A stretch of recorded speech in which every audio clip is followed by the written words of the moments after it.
Hey. Hello, sir. Howard Stern exclusive. Howard Stern exclusive. Hey, by the way, David. Yes, David sir. Arquette, of course. Yeah, he was just on the Superfan Roundtable. Yeah, just the other night.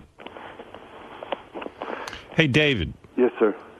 First of all, in all seriousness, and because we're on the radio, this is somewhat awkward, and I was going to call you yesterday, but I didn't think it was appropriate because I got the news. It's appropriate for you to call. Well, I just want you to know something. Yeah. I'm sad for you. Okay. And I'm sad for you and Courtney. You're sweet. Let me get this story straight before you get all sad and stuff. Go ahead. Okay. And put that waitress on the phone. I want to talk to her. God, she's fucking smoking hot. Well, let him speak. All right, go ahead.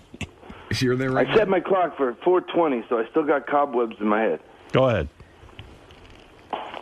Howard, I called you because you are the greatest. Thank you. And I did want to have a Howard Stern exclusive with you Right. and get the story straight. Good. So, Let's be real about this, though. hey, listen. Where Before is we he? get started on that, Where are you, in your bachelor pad? He must be building it. He's in a hotel now. I know, essentially. He's in a shitty fucking hotel is where he is. He's in Andy Dick's Yeah, I like a think shed. You see the shed with Andy Dick. He's in the Psycho Hotel. Yeah, I got a little shed with Andy Dick. David, don't shit in the bucket. Yeah. He's in the backyard. Living in a storage room, for Christ's sake. Me and ass napkin. Yeah, you're with Ass Napkin Ed. Oh, he's rooming? He's rooming with Ass Napkin Ed. They got a bucket. That's exactly David, right. I wrote you a couple of months ago. Yes, sir. There was a report in the Inquirer or one of the papers that said that Courtney was having an affair with her co-star. Yeah. And so I wrote you, and I hesitated because I know a lot of that stuff's bullshit, but sometimes it's true. Yeah. So I wrote you and I said, listen, if it's true, I just want you to know I'm sorry that this is going on, and are you okay? Because I didn't know if you needed someone to talk to. And you said, no, it was all total bullshit and everything's cool.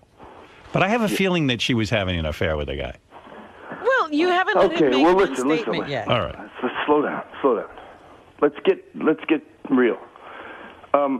Where are you, first of all? I'm at my house. Where's Courtney? She's at our house. So you're both in the house?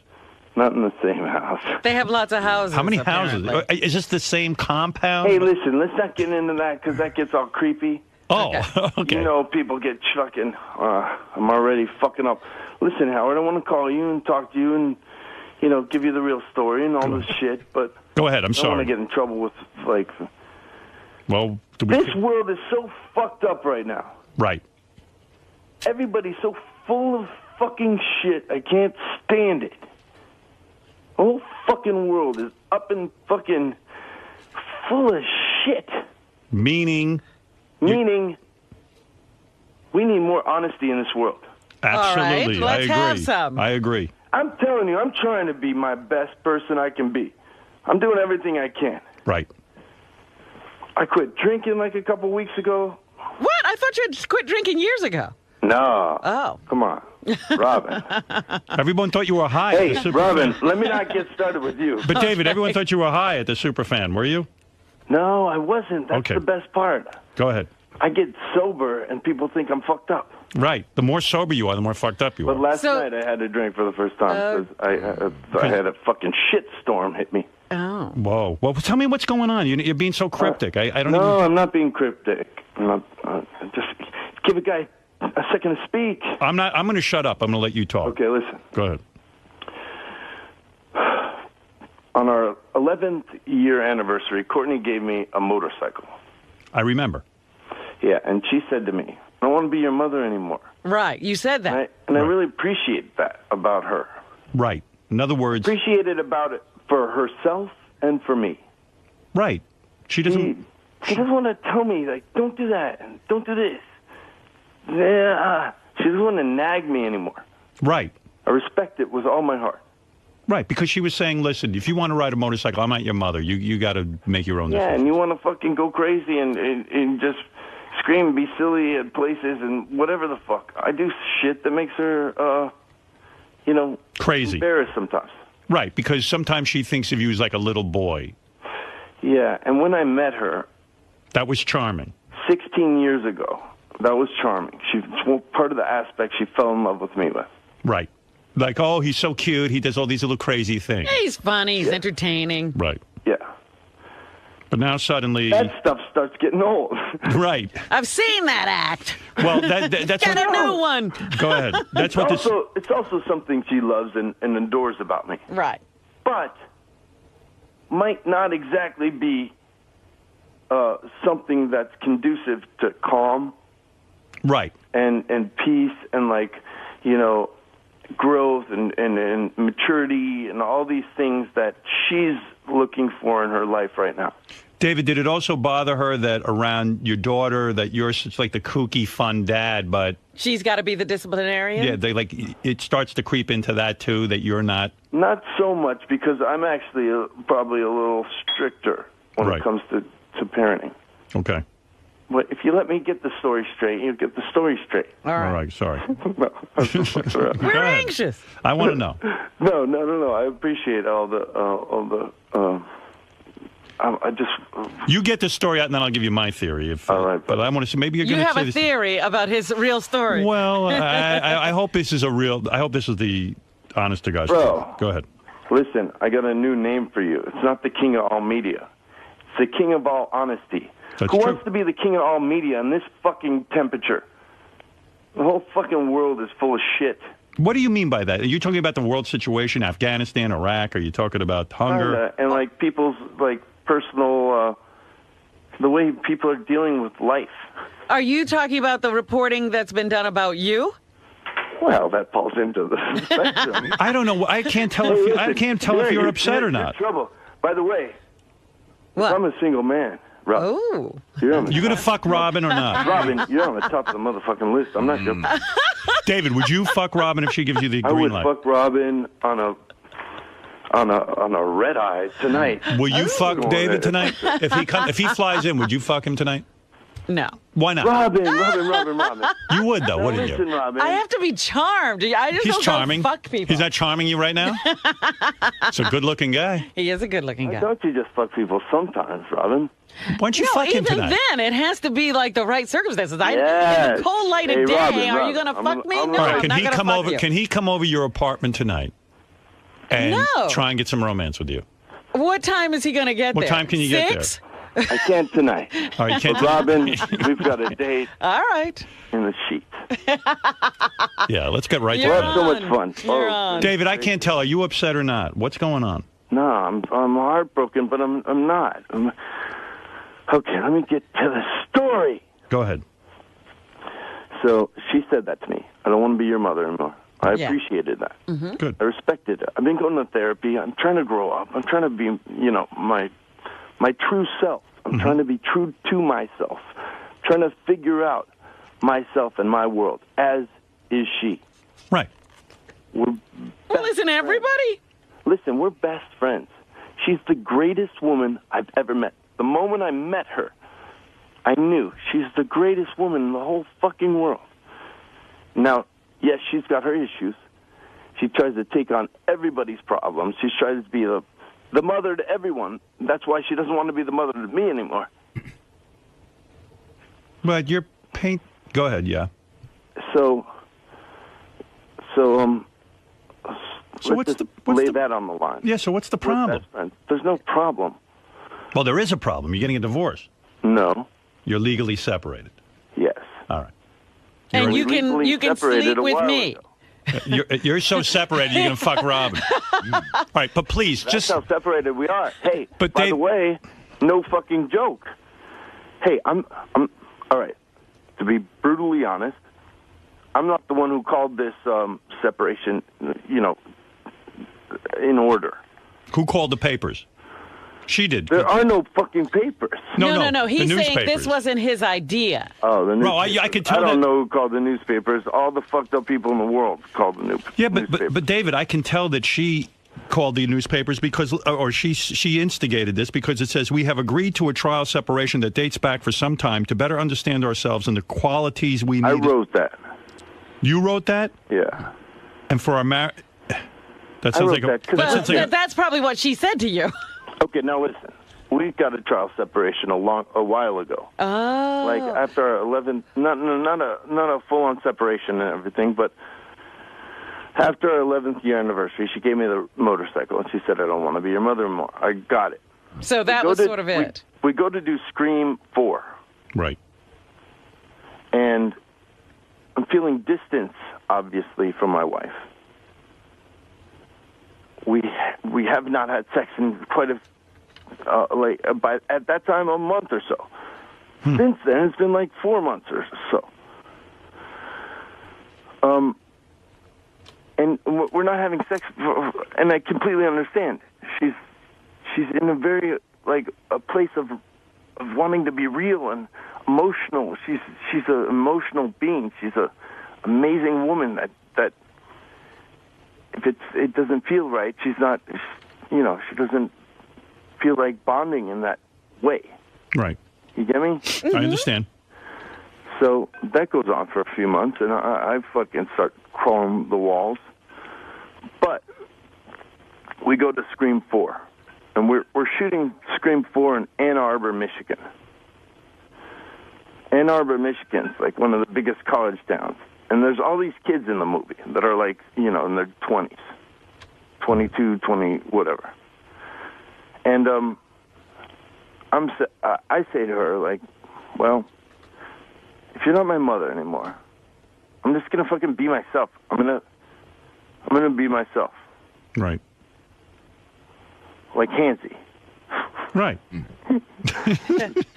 So maybe a little too much like Hansy. I did go a little crazy. All right. Not in a bad way. I didn't fuck anything, and I just went out and I was myself. I spent 11 years of our marriage. Okay, listen. What does that mean? Flirting? No, not flirting. No. It didn't even involve women. Okay. Just like going out and partying. Right. Listen, I spent 11 years of my marriage. The most faithful man in the whole fucking world. Right. You could never even imagine it. Listen, I don't know about what kind of research team you got there, but they suck. I was a fucking champion. I'm legendary.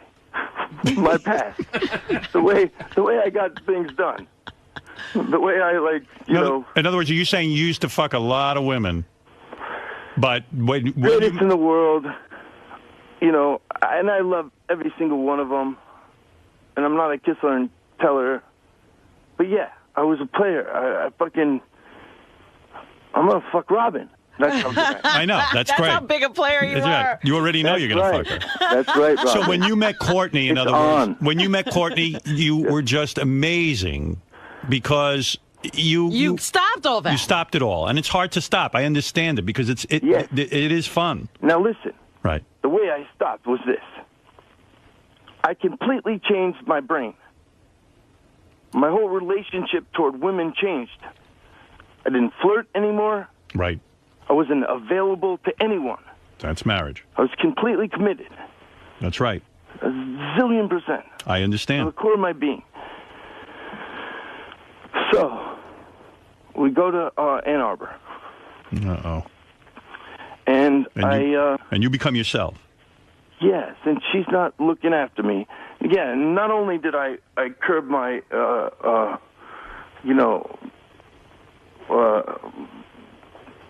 my cocksman attitude and behavior, but I also curbed a lot of other things about myself. I was reserved, much more reserved, and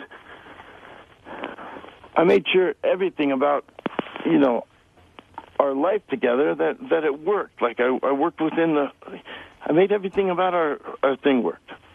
I did everything I could to make it work. Thank you, Alex. I was going to say, somebody end a sentence. Yeah, right. Okay. So David, what happened? I do feel like you're beating around the bush. I don't understand the real. I mean, if you were explaining this to your parents or to a best friend, what would you say? I mean, what's really going on? What are you trying to say? One of my best friends, even though it's a one-sided best friendship. Right. Well, I'm here for you. I adore you. So I'm getting there. Yeah. So I changed myself. And now, by her also saying, I don't want to be your mother anymore, she also wants me to be myself. She wants me to be my true self. Right. And maybe that might not be a perfect gel for what she's looking for right now, as far as calm goes. Right. Security, the future. Although it is. Like, I can figure out how to be myself. And we'll get there, because we're still tight, in love with each other. We're still best friends. We're still, certain rules are just... Listen, David, I don't want to break your heart here, but let me say something. Yeah. She's saying all this best friend stuff and this and that. The fact is that you're separated and that, she's going to take up with some guy if she hasn't already, because I'm not really understanding the story here. I don't understand what happened. I know you have a girlfriend now that you're moving in with. Bullshit. Oh, that's what I was... I don't have a girlfriend. I had sex with a girl once. Who, this girl that's in the paper? Yeah. Okay. And so she's not your girlfriend? Maybe twice. Maybe twice. She's hot as hell. In fact, she looks like Courtney. She does not. Yeah, come on. She just has blue brown... eyes and dark hair. And yeah, trust that's me, it. yes, that it did have something to do with it. And she's wearing tight fucking pants. Like, I can almost see... She's a cute girl. She's a beautiful girl. She's beautiful. She's fine. She's just... I don't know if she's involved in all this nonsense or not. Ah.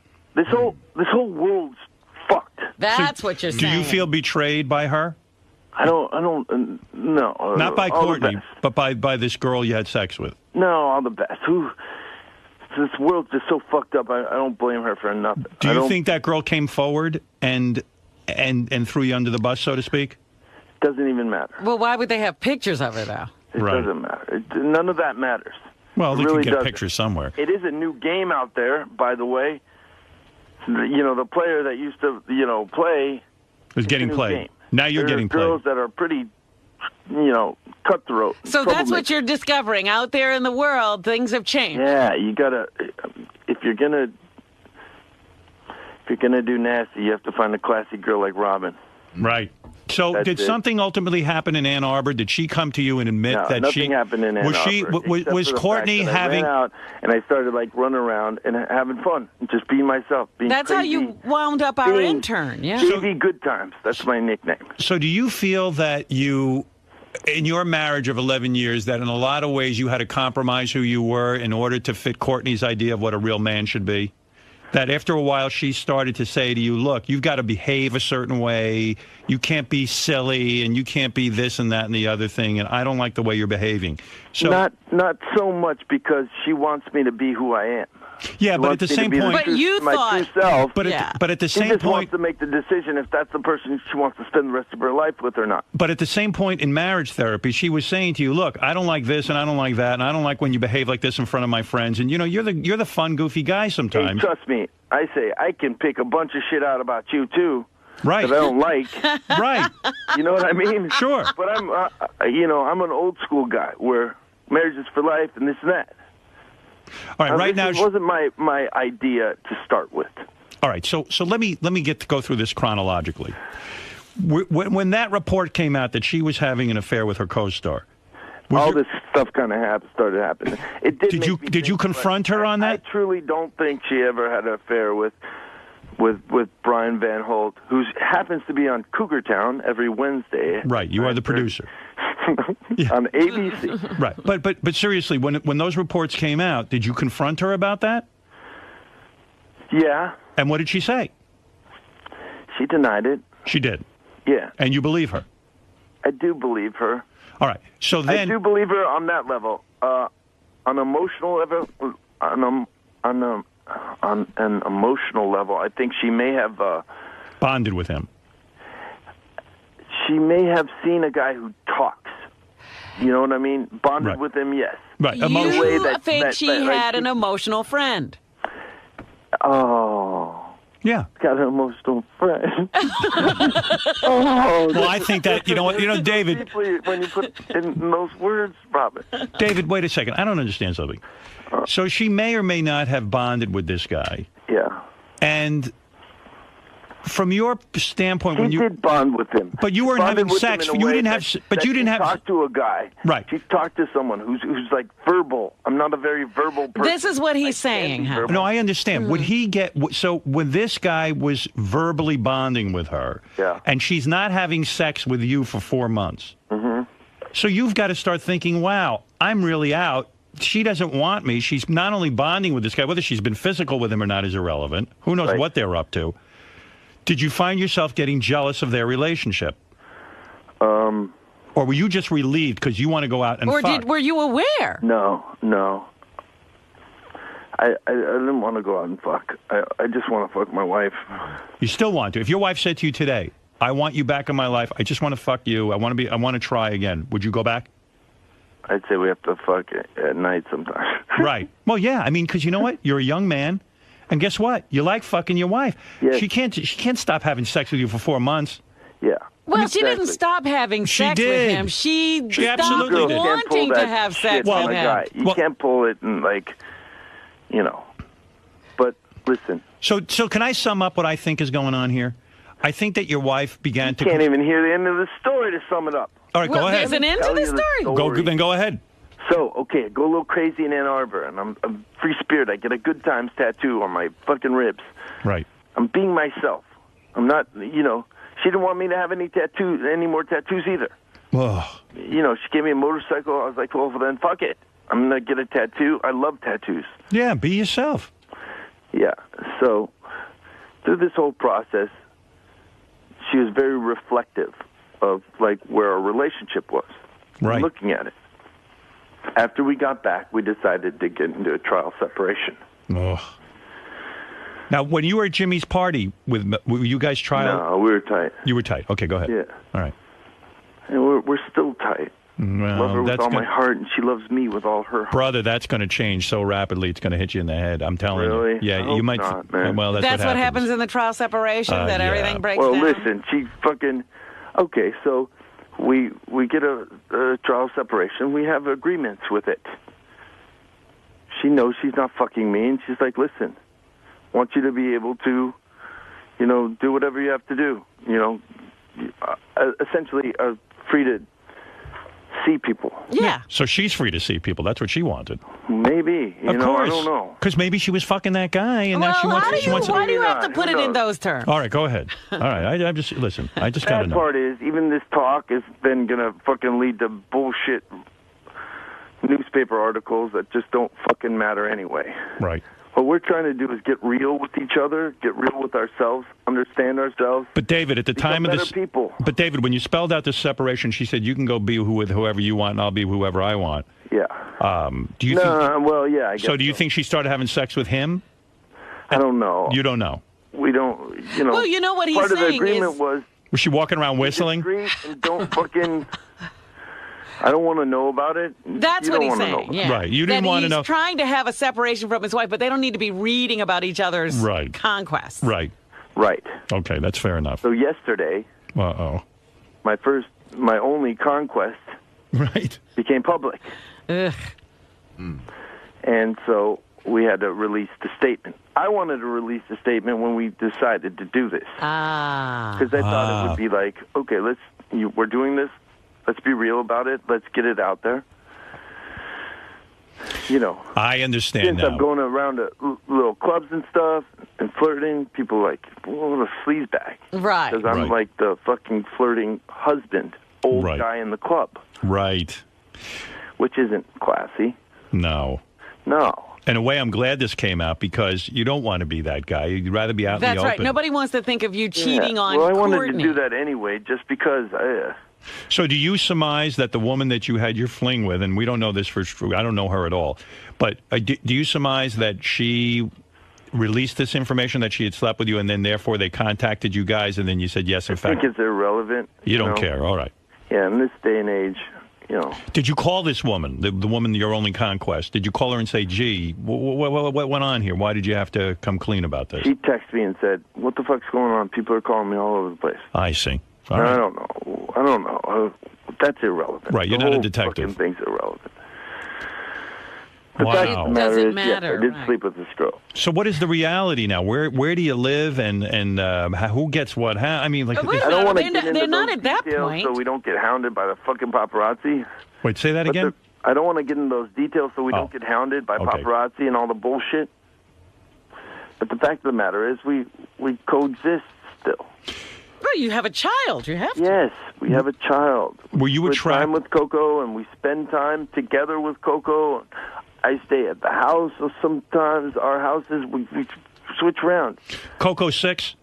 Yeah. Yeah, well, my youngest was 6 when I got divorced, and let me tell you, when I told her we were getting divorced, Oh. she took it the hardest. She put her head in her hands, and she was Oh, upset. boy. Did you tell Coco yet? Before all this started, Yeah. Was well, it horrible? We went and went to the beach Mm. and had a picnic and sat her down and explained to her that, we're grown-ups, and a lot of the time when grown-ups are growing up, they need to figure out their lives. Right. Sometimes that takes each other having a little space. But now you've ruined picnics for her for the rest of her life. Oh, Wow. no. That's the saddest. She said, Hey, are you guys David. getting a divorce? David, that's the saddest part, right? Doing is that the saddest discussion. part. Yeah, that's the worst. She said, are you guys getting a divorce? I was like, no, we're not getting a divorce. We're just taking some time apart to get to know ourselves each other better and get to know what we want out of our mate better. Mm-hmm. I want That's nothing good. more from my wife than for her to be happy.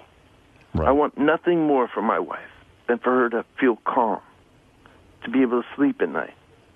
If something in my genetic makeup exacerbates her, or I don't talk enough, it's not in my nature to just talk in the mundane. If that's not right for her, for a partner, for the rest of her life, I want her to find that. Right. Yeah, I don't want to, if I can't be that, I want her to be happy more than I want happiness for myself. You know, it's funny because you seem to me like you are kind of a chatty guy. You do like to talk. No. But maybe she tell wants. her? Maybe he's not having serious discussions. Well, Yeah. you know what? And I'm a little bit of a moody little bastard. See, we get the good David. It's weird. I saw this movie, Hey, Blue Robin, Valentine. you'll get it real good, David. David, did you see? You're gonna get it. Did you see this movie, Blue Valentine? Yet? I haven't yet, no. It reminded me of you and Courtney. Thank you. No, it's weird. It's about a breakup of a relationship, and I said, "Gee, this guy reminds me of David a little bit." Oh, God.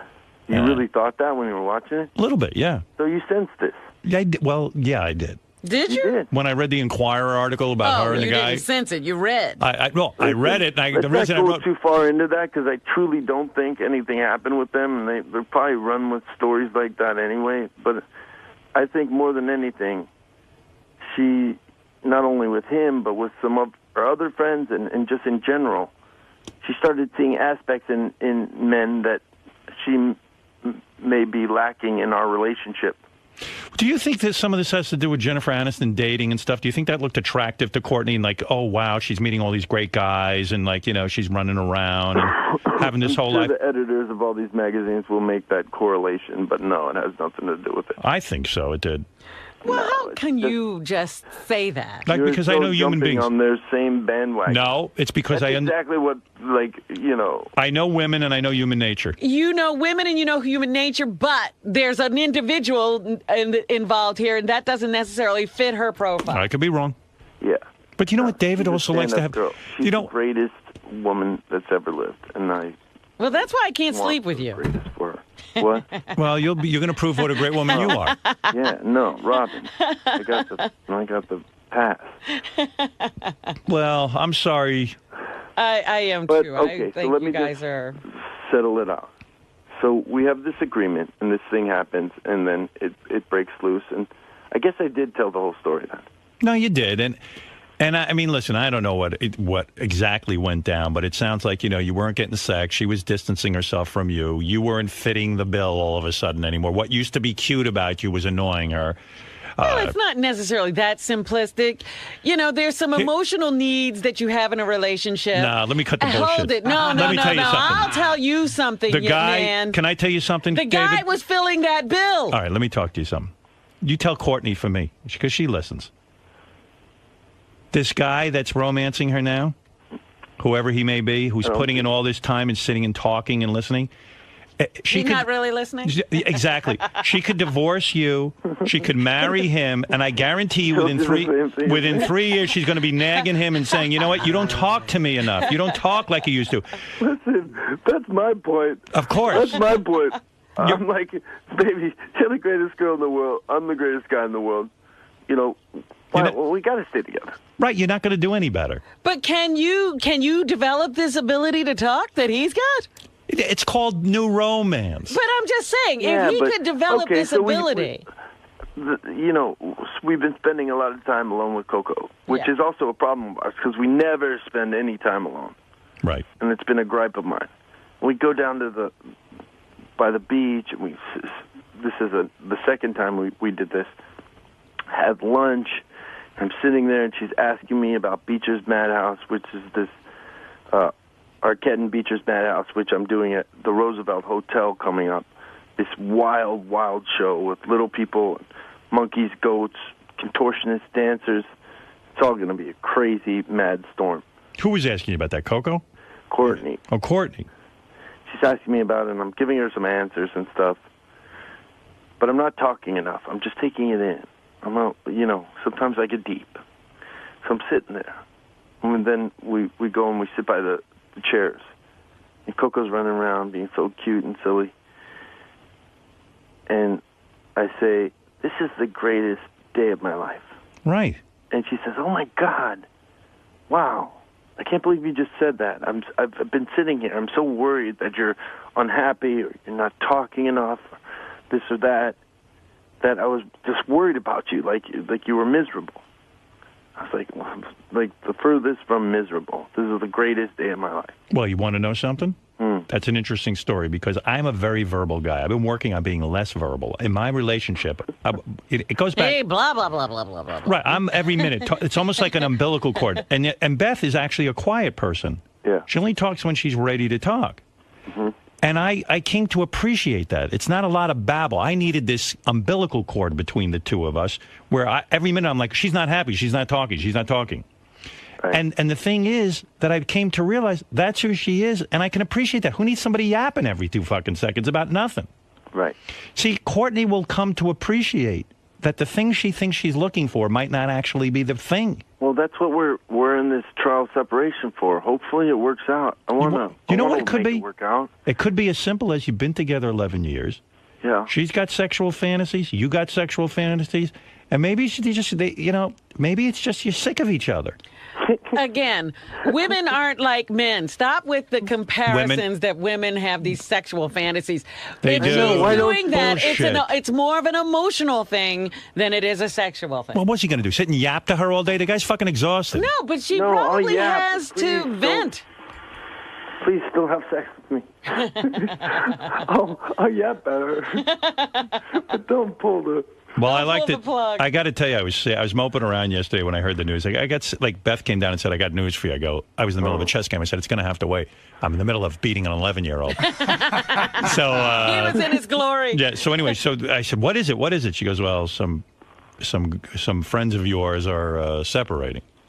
I said, who is it? And then I named someone, and it wasn't them. I didn't think of David and Courtney. And then no, you got the eye on somebody else you think is in trouble? Yeah, in 2 seconds. I'm waiting for the next announcement. But anyway, I said, who is it? I think Gary and Mary are straight. Yeah, I think they're going to be all right. They're cool. They're going to be all right. Well, so all of a sudden, she tells me the news, and I go, oh, that sucks. I like those two together. That was fun when we were playing the drums, and everyone was... As soon as he starts hanging out with a couple, that's almost the kiss of death. Yeah, same with Sarah and Jimmy. That was it. Boom, over. Mm-hmm. I just, I know, that hurt me too. I'm sorry to hear it. How was it like? But, what was it like? Sorry, because we're just both going through a figuring our lives out place. You don't think she's had new cock? What? You don't think she's had like a new penis in her? I don't know. See, I'm trying to be really honest, so I would hope she would be too. Yeah. What was it like for you getting... denies it, so... After 11 years, what was it like getting new vagina? Was it awesome? Well, it wasn't my sex with Courtney is kind of it's scheduled to a certain degree, Right. and it's methodical to a certain degree. And this was So spontaneous. full of love. Right. It's so beautifully passionate, but not in a like a Like a wild new drop-in loads kind of way. Yeah, right. Vagina pussy. Women got to understand this, too, in a marriage. I mean, I could tell you from a guy's point of view. That's the most exciting thing to a guy when, it's not so fucking rote. It's just got to be a little bit fun. Put on a fucking outfit, walk into the room and show me your ass or something. Dude, don't just lay there. Yeah, but every time we have ever had sex, it's been incredibly loving. He and didn't very say she was just fulfilling and laying beautiful. there. No, but you know what I mean. Just when it stops, It was routine. It was scheduled. Then it gets tricky. Yeah. Sometimes you need pure, hot, unloving sex, It's, So yeah, Like, so you my need to my fuck sexual is what activity, they my call my sexual encounters were maybe made me feel pretty manly. You know what I mean? right. I know. And listen, again- you're also a guy who has a lot of options. And she's got options too. But he wasn't stepping out. He was. No. He was staying. I wasn't But stepping he was- out. I That's bet you- my I'll point bet you in the calling. Can I That's ask my you point in something? calling. I was the most fucking faithful man Right. in my entire relationship. Yeah, the newspaper I made don't it. want the fucking papers to start saying I'm a cheater. 'Cause Right. that's the last thing. I'm doing everything in my being to not be a cheater. And I don't think sexual way, in a fucking real life way. I'm trying to be as honest as I can. I got to tell you, I read the paper and I said to myself, wait a second. I am sure that this guy's been separated for a while and he finally acted Well, out. that's what I said. How could he didn't act out immediately either. have a girlfriend? Yeah, well, I'm saying you knew that with 4 months of not having sex, you wanted to go out and have sex and your wife wasn't giving you any. And And it was you were separated. Part of the terms of our separation that I was allowed to That was meet other already people, and spelled so out. she. You know what I Right. mean? I mean, if I I understand. want her to find the fucking guy. If I'm not the right guy in the world for her, please go find him. So that's my point. That's why I called. Right. I didn't cheat. You doing all right? I'm doing all right. It's fucking rough, man. Yeah. Breaks my heart. And Now, you she's see, I wanna heartbroken, race too. out there She's and help heartbroken, him. too. It's not like just me, but Well, are you going to be devastated if you find out she's having sex with someone else? no. I mean, I want her to be happy. If that brings her happiness, if she meets somebody that makes her happier than me, that's all I want for her. I wish it was just us, and we just sort of Figured it out. figured it out. You're a good guy, man. Thanks, buddy. So are you. I hope she doesn't put out a sex tape with some other guy. Man. That would be Sex awful. tape might be a problem. Sex tape would drive you crazy. Some new guy. New guy sex tape. Who you got your eye on, man? I'm trying to think who'd be a good matchup with you. Oh, After- no. after- Not me. What are you talking about? he's going to fuck you, and then he's on a mad tear. Then I don't want him. Come on, Robin, you wouldn't be my booty I already call? just ruined it for you. That would be so much fun. We could just laugh. Fucking laugh. Do me a Hey, you favor. want me to Fucking and lick laughing your at the ass? same time. We'd be like, ah! This is the best. Wait, Robin wants to say something to you, David. Hey, you want me to lick your ass? Hey, Oh. thank you, Robin. You don't have to Fuck do my that. tight little pussy. Yeah, Yeah, Robin. Robin's fun. Come on, let's keep I don't it know real. who that girl Never is. mind him, Robin. Give me some. Oh my goodness. Man. I'll Hey, bring some coffee over. We'll get busy. hey, do me a picture. Do me a favor. Can you text Robin a picture of your cock? I will. Like Brett Text her Favre. number. I'll send her a picture. 4 inches That's is a whole new fine. world out there. This texting pictures. That's right. Yeah. I need a Trying to learn cock. the language. Hey, listen, man. But hey, and in my defense, I didn't go out and fuck everything in the fucking world. Right. All right. It's one girl, Right. and And it was after you were separated, and then You've part of been the. separated all the for a best while. for her. You know what I mean? You will never see that girl again, will you? I may run into her, but I'm never gonna do anything with her again. Because you feel that this was a betrayal in a way. I don't. That's beside the point. That doesn't even really matter. You're not going to do anything like beg Courtney to get back with you, though, are you? I've been begging Courtney to get back with me. Wow. You know, and she's conflicted too, but I think in a way, I think time to figure out ourselves and what we need out of life and how we want to approach the future. You know what? I'm thinking in a way I'm a little bit responsible. When we were at Jimmy's, and I think she was Courtney, taken by you. You talk so much. Was I talk a lot, and I was asking Courtney all kinds of questions and stuff, and I think she kind of fell in love with me. A little bit. A little bit, so. and she was like, "Wow, he's everything David isn't." I went a little gay that night myself. Yeah, I'm telling you. I was like, wow, maybe I'm gay. No, I'm telling you. It's so fucking cool. No, I think she wanted it, and maybe so. I told Beth afterwards. I said, I think Courtney wanted it, but David came over and cock-blocked. Hey, would you date Drew Barrymore? I love Drew. She's the greatest. Yeah, I'm thinking maybe. Wouldn't it be great if you started fucking Jennifer Aniston? That would be. Oh, my come on. God. You're going exactly where these tabloids probably will go. Dude, that would be fucking awesome. No, it would be horrible. No, that would kill Courtney. That's what I'm saying. No, I don't How want to could kill you do Courtney. that? I don't want to. Have you ever been attracted to her in that way? Mm-mm. Oh, shit. You don't understand. When I got married and when I made a commitment, I turned all of the way I interacted with women around. That's why when this shit happened, it fucked me up because I go out and now I'm looking at girls. You want to go down? You want to go down in history? I want to go down on Robin. What? You should. This is what you ought to do. Go out with Jennifer Aniston for a while and dump her for Angelina Jolie. Oh, my God. And then dump her for... And then Bukkake Lisa Kudrow. You're a That's what I do. hardcore kind of guy. I'm not looking to stir tabloid dreams up. You got He's got to fuck every one of the friends. Yeah, even Matt Damon. Yeah. Not Matt Damon. Matt Damon. Matt LeBlanc. Matt LeBlanc. Hey, I'll fuck Matt Damon. I love Matt Damon. I'll fuck him just for his philanthropy.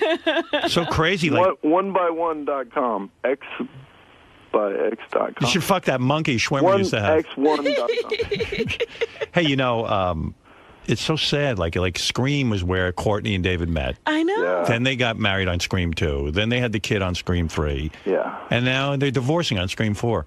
No, we got married. That's a Hollywood story. That's we got beautiful. Married in Scream 3. Oh, you did? We had a kid by Scream 4. Yeah. Okay. And we're separated right now. We're not divorcing. We're figuring our lives out. Nah, I don't think you come back from We'll work it all this. out. You don't see high hopes for it? I have No. my fingers crossed for you. Yeah, I don't think it's going to happen. Don't cross them too tightly till. My guess is Courtney's out the door already. Like she's emotionally with some guy, and I don't like the sound of this. But you know what? David's going to be just fine. I'm going to be just fine. Of course. How are you going to split all the money up? Oh man, We got to start working Yeah, on they that. have Doesn't businesses matter. together. I'll live on the street. No, you won't. Dude, Yeah, I I don't want to will. hear you talk like that. In fact, you're going to call me off the air. Actually, worry don't about say it. that because Courtney will get a That's the recording. least of our worries. Yeah, you'll play. Hey, he said he'd live on the street. She'll take that deal. What is it, Gary? I got to ask David a question. First of all, I want to say to David that, as a dad and stuff, I really feel bad for you, and I'm sorry. Think so. There's now all these reports are coming out, and so I just got to ask you. There's a report that says that I guess Courtney was on the set of her show, and that there was a night where she didn't come home, where the limo went to pick her up, and somebody came out and said, she's you can go, we don't need you tonight, and that she just didn't come home for a night. Is that true? No. Sounds like it's Not true. I feel bad for There were nights around that time where she was hanging out a lot. Well, Right. the article says that the dude from Cougar Town is the one that came out, the guy, and said, we don't need you can send the car home. But that's Get out. Bullshit. Nah, it's all right. That's fucking bullshit. Nah, it's all the way it's supposed to be. Whatever happens, happens. You got- As long as we all try to be the most honest, best people we can be. That's all we can fucking do. And everyone out there should start trying that. Right. Honesty. King of all honesty, Howard Stern. Well, today you are. You are, buddy. We both are. Well, you know what, man? Here's the way I look at it. For 11 incredible fucking years, you fucked this chick in her prime. Oh, You had stop it. kids. Kisses are free. You had You a are kid. So bad. You think Hey, you're come making on. you think Hey, you're making him look, feel better? Of course I I'm am. not about that. Listen to me. I'm cheering this guy up, Robin. This has nothing to do. You wouldn't understand this. You are putting him under. No. Robin, listen to me. I'm talking to him man to man as if we're not on the radio. All right, so this is how guys talk This to is each how other. guys talk. Listen to me. You're comforting him. Let's sum it up. You got a good career. You're banging great broad. Now, she can get older. And What's that got to do with it? I'm cheering him up. Oh, you're terrible. I love older, by the way. Me too. Hey, I I would it. bang your wife hard. She's got more issues with age than I do. Listen to me. Exactly. So here's the way we got to look at it. The best women lie ahead. That's how we got to look at it. Well, you know what? The best of everything lies ahead. Now you can bang Hayden Panettiere. No, she's my homegirl, and she's dating my dear friend. Oh, How know her. How long do you think that's going to last? Oh, I hope forever. They're the best. Vladimir Klitschko is the heavyweight champion of the world. She's dating him? Badass. Hey, Miley Cyrus. God. Miley Cyrus turns 18 in a month. And get her. Oh, boy, oh, boy. That chick's on fire. It makes me feel like going and throwing up. Not that she's not a sweet, beautiful girl, but... Who are you fantasizing about? Let's say you could have any woman now on the planet. Now that you're newly singles, you're sort of separated. It's part of the agreement that you can go be with a woman. I know Robin is one of the women. But no, who are you this is the fantasizing? difference. I'm not looking to fall in love with anyone. That's why I slept with a girl that's just a girl that I slept with. Right. I'm not looking to fall in love with anybody. I'm not... Robin, are you going to be able to deal with that when he fucks you? No, that's why I can't be with him. Hey, Robin, come on. Everyone needs love. Hey, isn't Emma Roberts in Scream 4? Yeah. Is she too young? Yeah. How old is she? 12. She's like 20, 19 or something. That's Hey, not one my of the- thing. One of the fans feels bad for you, wants to cheer you up. Oh, God. Oh, boy. Hold on here. Yucko? Hello, high pitch? Hey, David Arquette, how are you? Hey, hi, babe. How are you? Hey, David, I feel sorry for you, and I want to go out with you and party. You want to go out and party? Pick up some girls? Let's go out and party. You should go party with high pitch. Come on, David. Dude, you'll have so much fun. I'll fucking stick a napkin in my ass and we'll paint the town red. Come on, David, let's do it. When you're going to be in New York. You want to get crazy, David. This is it. Yeah, you'll get literally crazy. Hey, David, by the way, do you know Ben Harper? He's my best buddy. We have a clothing company proper together. That's right. He's getting a divorce too. I know. From Laura Dern. What is this, an epidemic? You two are going to tear up the town. Nah, it's not about that. All right. Listen, man, I'm sorry to hear this. I really, truly am. And yeah, don't be sorry. We're still working it out. We still love each other. We're still like. All right, yeah, I hope so. Figures. I finally start hanging out with you guys, and you break up. Would you not hang out with Yeah, every if couple? you hang out please? more, then she's definitely gonna go just wild. I'm sorry, David. I don't know where you're living right now. I don't know what's going on. I don't know what's in Courtney's head. I hear what's in your head. I think you're heartbroken. I think you really would like to get back with She's your wife. heartbroken too. I understand. She loves me too, and we're being very sweet and kind to each other. And I met her for, a brief couple of hours, and she seems like a Great. doll. And, man, I hope you can get back together. Me too. All right, brother. Hey, Come love see you us guys. soon. I love you Thanks for hearing me too. out. We love you. All right. And you know what Robin needs. No, stop. Come on, Robin. Let's have a good time. All right. I need a cock. All right, Rob. You don't have to be so... Okay. 4 inches is fine. All right. Bye, Send me David. your email, Robin. Oh, I think I might have your... We have each other's email. I might have to send it. Will you not share it with the world? I will not. Nice. I'm going to chub myself up. Okay, now you can do me. You must have been beaten off like crazy during your last couple of months of marriage there, huh? I swear, I'm like, I'm raw. Poor guy. Who do you think of? Who were you thinking about when you were beaten off? Maybe that's a good place to go. No, nobody. All right. All right, brother. thinking- Feel good and I was thinking, fuck me, Raven. I love you guys. hang in there, man. Seriously. And I'm hanging in there. if you need to talk to anyone in a serious way, call me. Thanks, pal. All right. Later. See you guys. Bye. Maybe you should call Courtney. That's what she's looking for. A I'm serious telling conversation. you, when I was out there at Jimmy's house, I think I ruined their marriage. I'm such You talked to her. I was talking to her in such a deep way that she realized that she needed something more. It's more of a connection. And I actually believe that. You're going to stick with that story. That's how fucking warped I am. He's such a nice guy, David Arquette, right? Absolutely. But, you know, I don't know what it's like to live with him. It's great. You haven't done that. You think he's for real that he says he wants to fuck you? Or is he just saying that? I don't know. Do you want to? I mean, he's a nice-looking guy. You know, when he's sitting here and I'm looking at him, he's a really good-looking guy. So why not? Have a fun... Yeah, listen, he's obviously not ready for marriage. I mean, if you're looking for a serious relationship, but if he's a handsome guy and he's in great shape... You just have to be right. I don't just sit around going, yeah, I'll fuck you. Right. That's not me. No. You do have something of a friendship. Should be enough. Should be enough to get you going. You know. You could drop dead during that marathon. I'd say go for it. Go for it That's now. right. Do it on stage and have a charity fundraiser.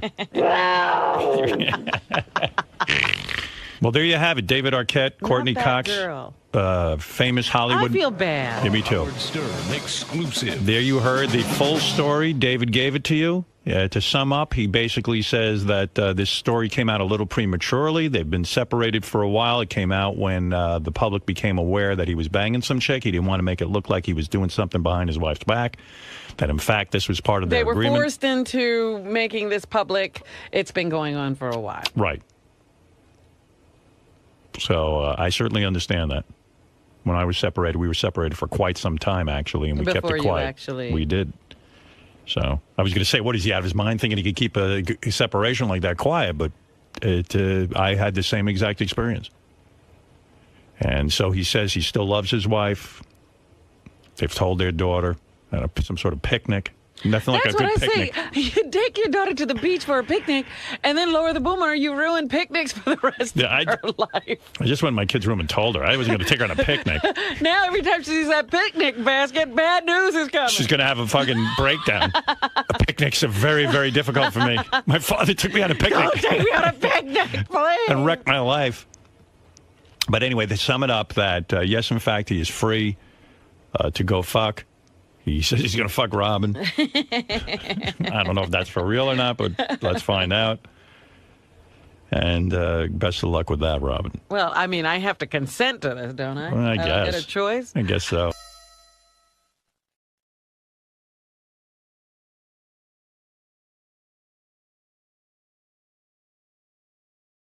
Yesterday, I had my friend Heidi and Derek come down here. His 5-year-old friend. Yesterday, I had my friend Heidi and her son come in here. And I had written 3 notes. I called once and I wrote 2 emails about I want their name on the list downstairs. And it was. They came in. Their names weren't on the list. Howard, I promise you. They were not. They had, in fact, she was in a panic. She had to text Beth, and then Beth got in touch. I promise you that. They weren't. But I'm telling you that I had Jason put them on and Tracy double-checked it. Their names were on the list. They got here and they couldn't get upstairs. Dude. My point is, there's something wrong with our system. No, the names were on the list. They were in the system. They did. When they got to the door, they said, hi. She said, my name's Heidi. My name is on the list. And the guy goes, your name is not on the list. So I'm just saying, there's something wrong with our system. I don't understand because Jason put their name on the list, which he promised you. No, I know. Ronnie, and then I spoke to Ronnie. We double-checked it. But she couldn't get up. First thing yesterday morning. Ask her. I want you to interview her. Hold on. If Beth would have called them down, they wouldn't have taken Beth's word for it. If her name wasn't in the system, Jason would have had to put her name in the system again. No, Beth had to call up to us and tell us. Talk to who? I don't know. She talked to somebody. All I'm saying is, there's something wrong with our system. We need to look at this off the air because I can tell you, Beth would have had to talk to me or Jason or Ronnie, and she didn't talk to any of us. All I know is, because Gary always criticizes me that I repeat myself like 300 times and that I think he doesn't understand. But there's something wrong because these people could not get upstairs, Robin. I'm telling you. She's not making it up. Okay, so Jason just told me. They called up and they said she's not on the list. Right. And Jason said she absolutely positively is on the list. And they go, oh, there she is. Well, they do that all the time, by the way. Here's my point. But that's them down there. But okay. We know that this happens all the time. It's them down there. Who do I have to fucking get to straighten this out? In other words, that shouldn't be satisfactory to you. So the people who run the building, that's who hires the security down there. They're the responsible party. Okay, let's assume the security down there, they're insane. In other words, let's assume, Gary, listen to me. Let's assume they're really bad at this. Let's go with that assumption, since it's happened to more than just one person. Right. So putting a name on a list is not enough. So we can either stick our head in the sand and say, well, gee, I hope Heidi gets up here. Because, who knows? They're probably just going to say, well, her name's on the list, but it's not on the list, and then they don't. How can we get it so that the system works? We can complain to the building. Well, why are we not doing that? Meaning you. Well, we do. I mean, but we do. Listen, go knock on Mel Karmazin's door and say, Mel, how do you get guests up here when you have this fucking guy who gave him $40 billion to buy because they were going bankrupt? How did that guy get up here? In fact, Jason's explanation is that the person couldn't. You said it happens all the time. Why would you accept that? The person couldn't see it in the system, and then they did. Meaning we had to name it. So let's assume this happens all the time. Well, it doesn't happen all the time. You said it happens all the time. It happens. All right, happens very rarely. Now it happens very rarely. Very He says rarely. it happens all the time. You say it happens Very rarely. rarely that I know. All right. Well, Gary knows of more times. No, than because I do. Because a lot of times I'll have people who are coming up for a tour, and they'll go, "My name isn't on the list," and I'll go, "Yes, it is," and they'll go, and then they'll find it. Okay. This has got to stop. I know we're only here 2 more months, but even in the 2 months, let's say some guest is coming up, or a friend of mine is coming up. How can I be sure? Here I'm completely paranoid and emotionally a wreck that I have to write 3 memos. Beth even writes me a memo the night before. Remember, Heidi's coming up, and I send you the note and everything. I mean, I'm obviously concerned that they're not going to get up. The reason I'm so concerned is because people sometimes tell me they can't get up. How are you going to address this? Are you going to hide your head in the sand? No, I'll go talk to Tim, and we'll talk to Mel. Tim, I don't know. Talk to Mel. But Mel Karmazin told me personally he's going to solve any problem I have. I got a problem. We're not the only people this happens to, and it probably does happen to Mel. I don't care who else it happens to. I got a simple solution. What is it? For the show stuff, when I'm here, all I have to do, like when Gary knows somebody's coming up, like your friend or whatever, okay, all they do, you give them my cell phone number, they call me, I get down and meet them before they even get here. How come he's got an answer? That should have been solved 4 years ago. Well, it doesn't happen every day. If it happens more than once, it's a problem for me. I understand. So I had egg on my face yesterday. I'm sorry, Howard. And I've sent 3 memos. But Howard, you understand, the memos that you sent to me... Ronnie's got the solution. Were all dealt with accordingly. No, they weren't. Yes, they were. They couldn't get up. A name was put in the system. Gary, they couldn't get up the steps. Yeah, it doesn't matter. The system is useless. Well, no, they did get up the name steps. was in the system. So what? It doesn't work. It's not reliable. They did get up. You got to find a way to make it... They did get up. Yeah, because she refused to turn around, and she had Beth's text message. If she didn't have Beth's text message, she couldn't get up. The guy told her, go home. That's it. He wasn't calling up here. Well, I don't know that he said go home. No, he said, I can't let you up. What was she going to do? She didn't have your number. She didn't have Ronnie's number. I will go to Tim, and I will go to the head of the company. Ah, that's what I want. And I want Ronnie's solution put into place immediately. Any guest of mine and any guest of this show has Ronnie's number, and they will call him before they come in so that Ronnie will meet them and escort them upstairs.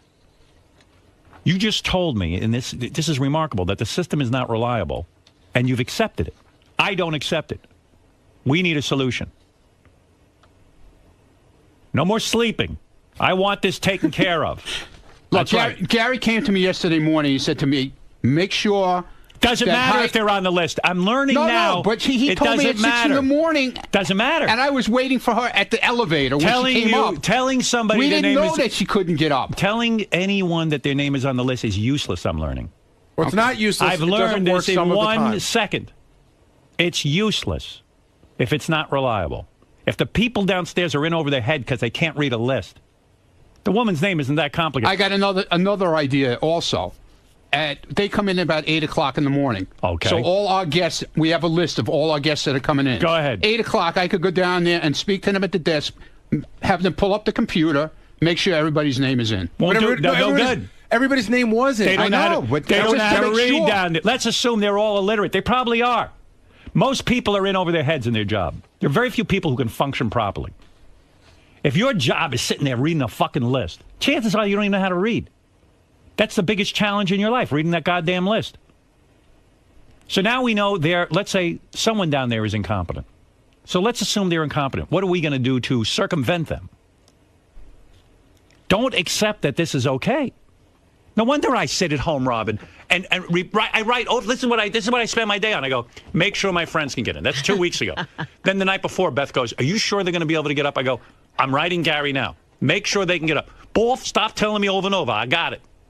I'm learning that this list is meaningless. Sometimes it works, sometimes it doesn't. Well, it's not meaningless. It doesn't work some of the time. Listen, what was your IQ? 121, right? That's right. You're a bright guy. Handle this. He's got a good idea. Thank God my IQ wasn't 101. You're not kidding, because I'd have to blow you right out the door. I got hope for you. It would be like you're fucking retarded. You're a 101. I don't understand how a guy with a 121 IQ hears that sometimes people can't get up. As you say, it happens frequently. It happens enough of the time to be an issue. So the first time it happens, you go, I got to find out why my system doesn't work. And then you find out the guy downstairs can't read the list. So you know what you do? You say, let's take him out of the mix. We'll handle it ourselves. I got Ronnie, the limo driver. He's got a great idea. 121 IQ, you should be able to figure that out. I guarantee you your IQ's higher than mine, and I can figure that out. I'm a big dummy, and I can figure it out.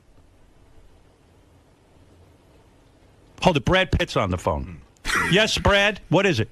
Hey, what's up, Howard? I've been waiting outside since yesterday. Trying to get in, right?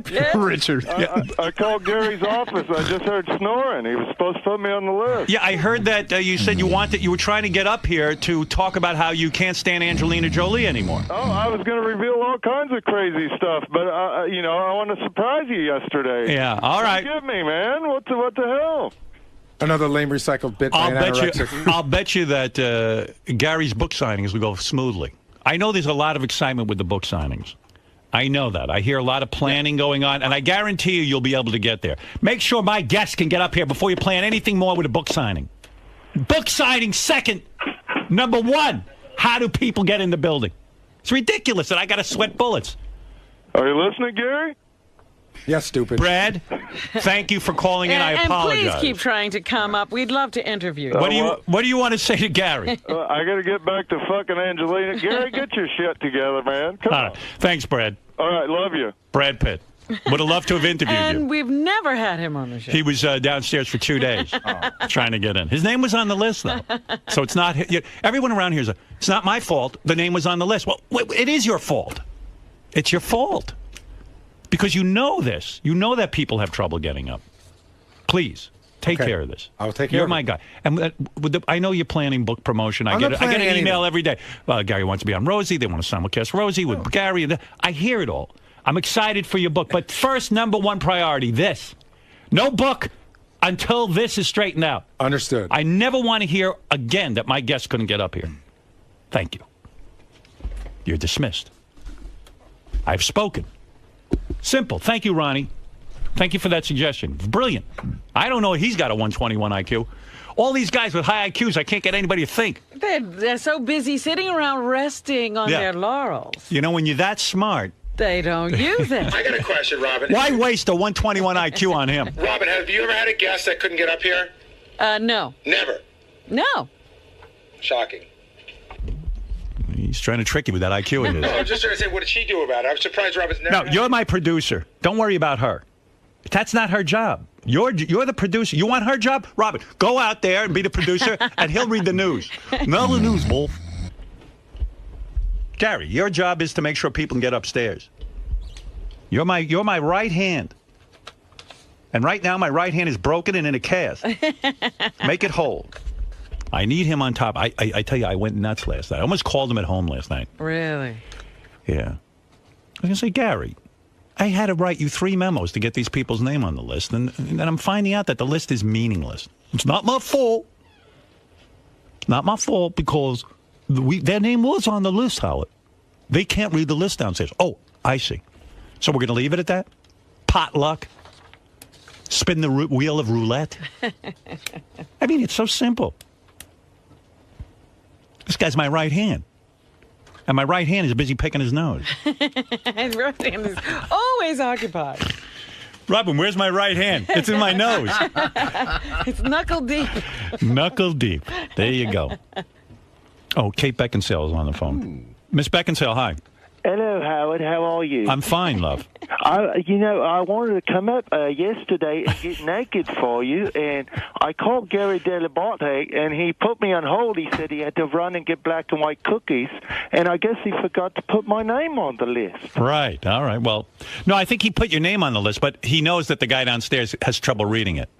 Those book signings got his head all fucked up. I think those book signings are going to go smooth as silk. I hear him planning in there like a military operation. Well, what's more important, Howard? No, the book signings, evidently. Well, I was going to come and get naked, show you my muff and my breast. And then put it on Howard TV. We would have had 500 million subscribers. Oh, it would have been great. I was going to let Richard and Sal rub my buttocks. It was going to be great. Are you downstairs with Brad Pitt? I did, yeah. Me and Brad are down here. We're having a party. We'd love to come and see you. All right, thank you. Love you, Howard. Love you. Goodbye. Kate Beckinsale and Brad Pitt calling. Trying to get up here. Yeah. He tells me it's not his fault. I said, what do you mean it's not your fault? The guys downstairs, they when they get the list, they can't read it. But why did he ask me if I ever had trouble? Who knows? He's got a much higher IQ than both of us. We can't figure out. Because if you had trouble and never reported it, you'd be as guilty as me. Huh? Oh, I see. In other words, just trying to drag me into your So web. let's say she's... Yeah, when the spotlight's on you, I'll take my fucking mother. So let's say she's as dopey as you.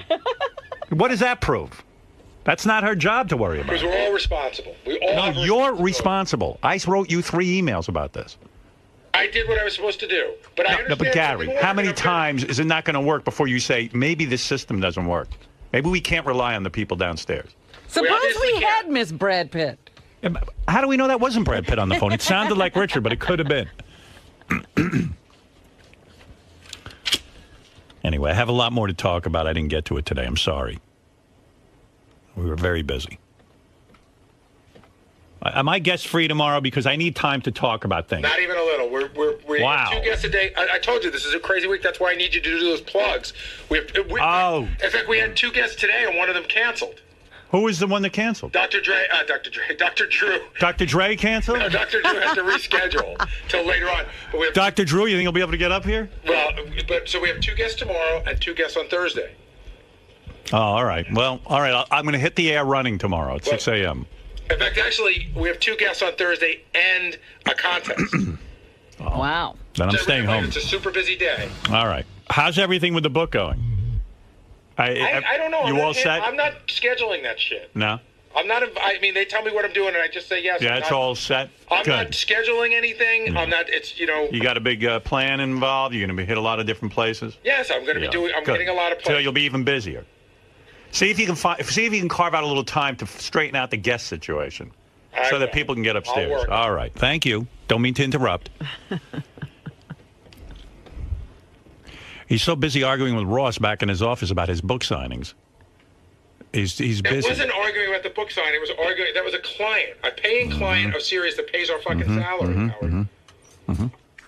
That's who pays your salary? Pays mine. Yeah. Okay. I don't know who pays All yours. right. All right. Thank you. The subscribers pay mine. Well, so do the advertisers. To a degree. Bye-bye. Gary had time to see Jackass 3D, but no time to straighten out. Saturday night, I must have been out of my mind. Well, you know what? I wouldn't go home on Saturdays till I have this straightened out. It's ridiculous. You should be up at night going, oh, my God, I don't think the guests can get in. Sometimes they can't. Remember when Bon Jovi came here and he was going to do me a favor and he couldn't get up? Again, I had nothing to do with that. Nothing to do with it because you're not prepared. No, you're expecting the people downstairs to be competent. I was not involved in the Bon Jovi thing in any way. I All didn't call, set it up, and so I... Well, you should have learned from it. You've won... it's all right. Nobody's won anything. Nobody's won. I've won nothing. Somebody give me a prize. Did you peck on those keys one at a time when you wrote your book? Did you really? Yeah. Did you write on a computer? Some of it, yeah. And you pecked away like that? Yeah. All right. That's when you really learn to type, is when you're... He hasn't learned. No, he's not going to learn. With his high IQ, he still can't type. Pecking away. He turned off the camera. I can't watch him. He must have started typing that book back in 1988, because the way he types... He couldn't have typed much. He must have written it out in longhand. They call with the C. Me. Ba. Where's the hyphen?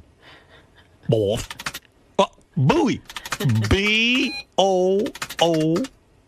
I wonder if I spell it with an E-Y or a Y. E-Y. Where's the E? I just had it a minute ago. That's a book in itself. Me and my mother.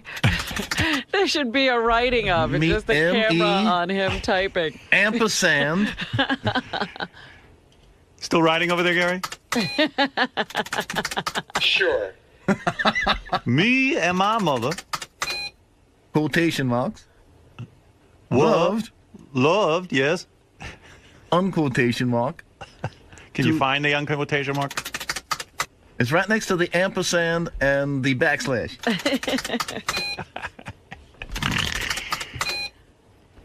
No way he could have typed that book. I don't understand why they don't put the keyboard in alphabetical order. All the letters are scrambled. What is a QWERTY? I can spell QWERTY very fast. They call me QWERTY.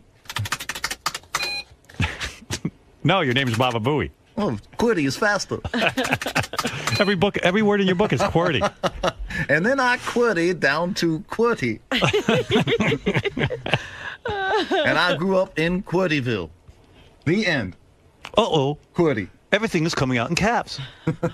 Where's that button where you can make small letters, Boff? I must have hit the cap lock. Oh, I see. You got to hold this thing down, and then it makes a capital. That's ironic because I have caps and I can't find caps. Yes, you do have caps. What chapter are you on now, Gary?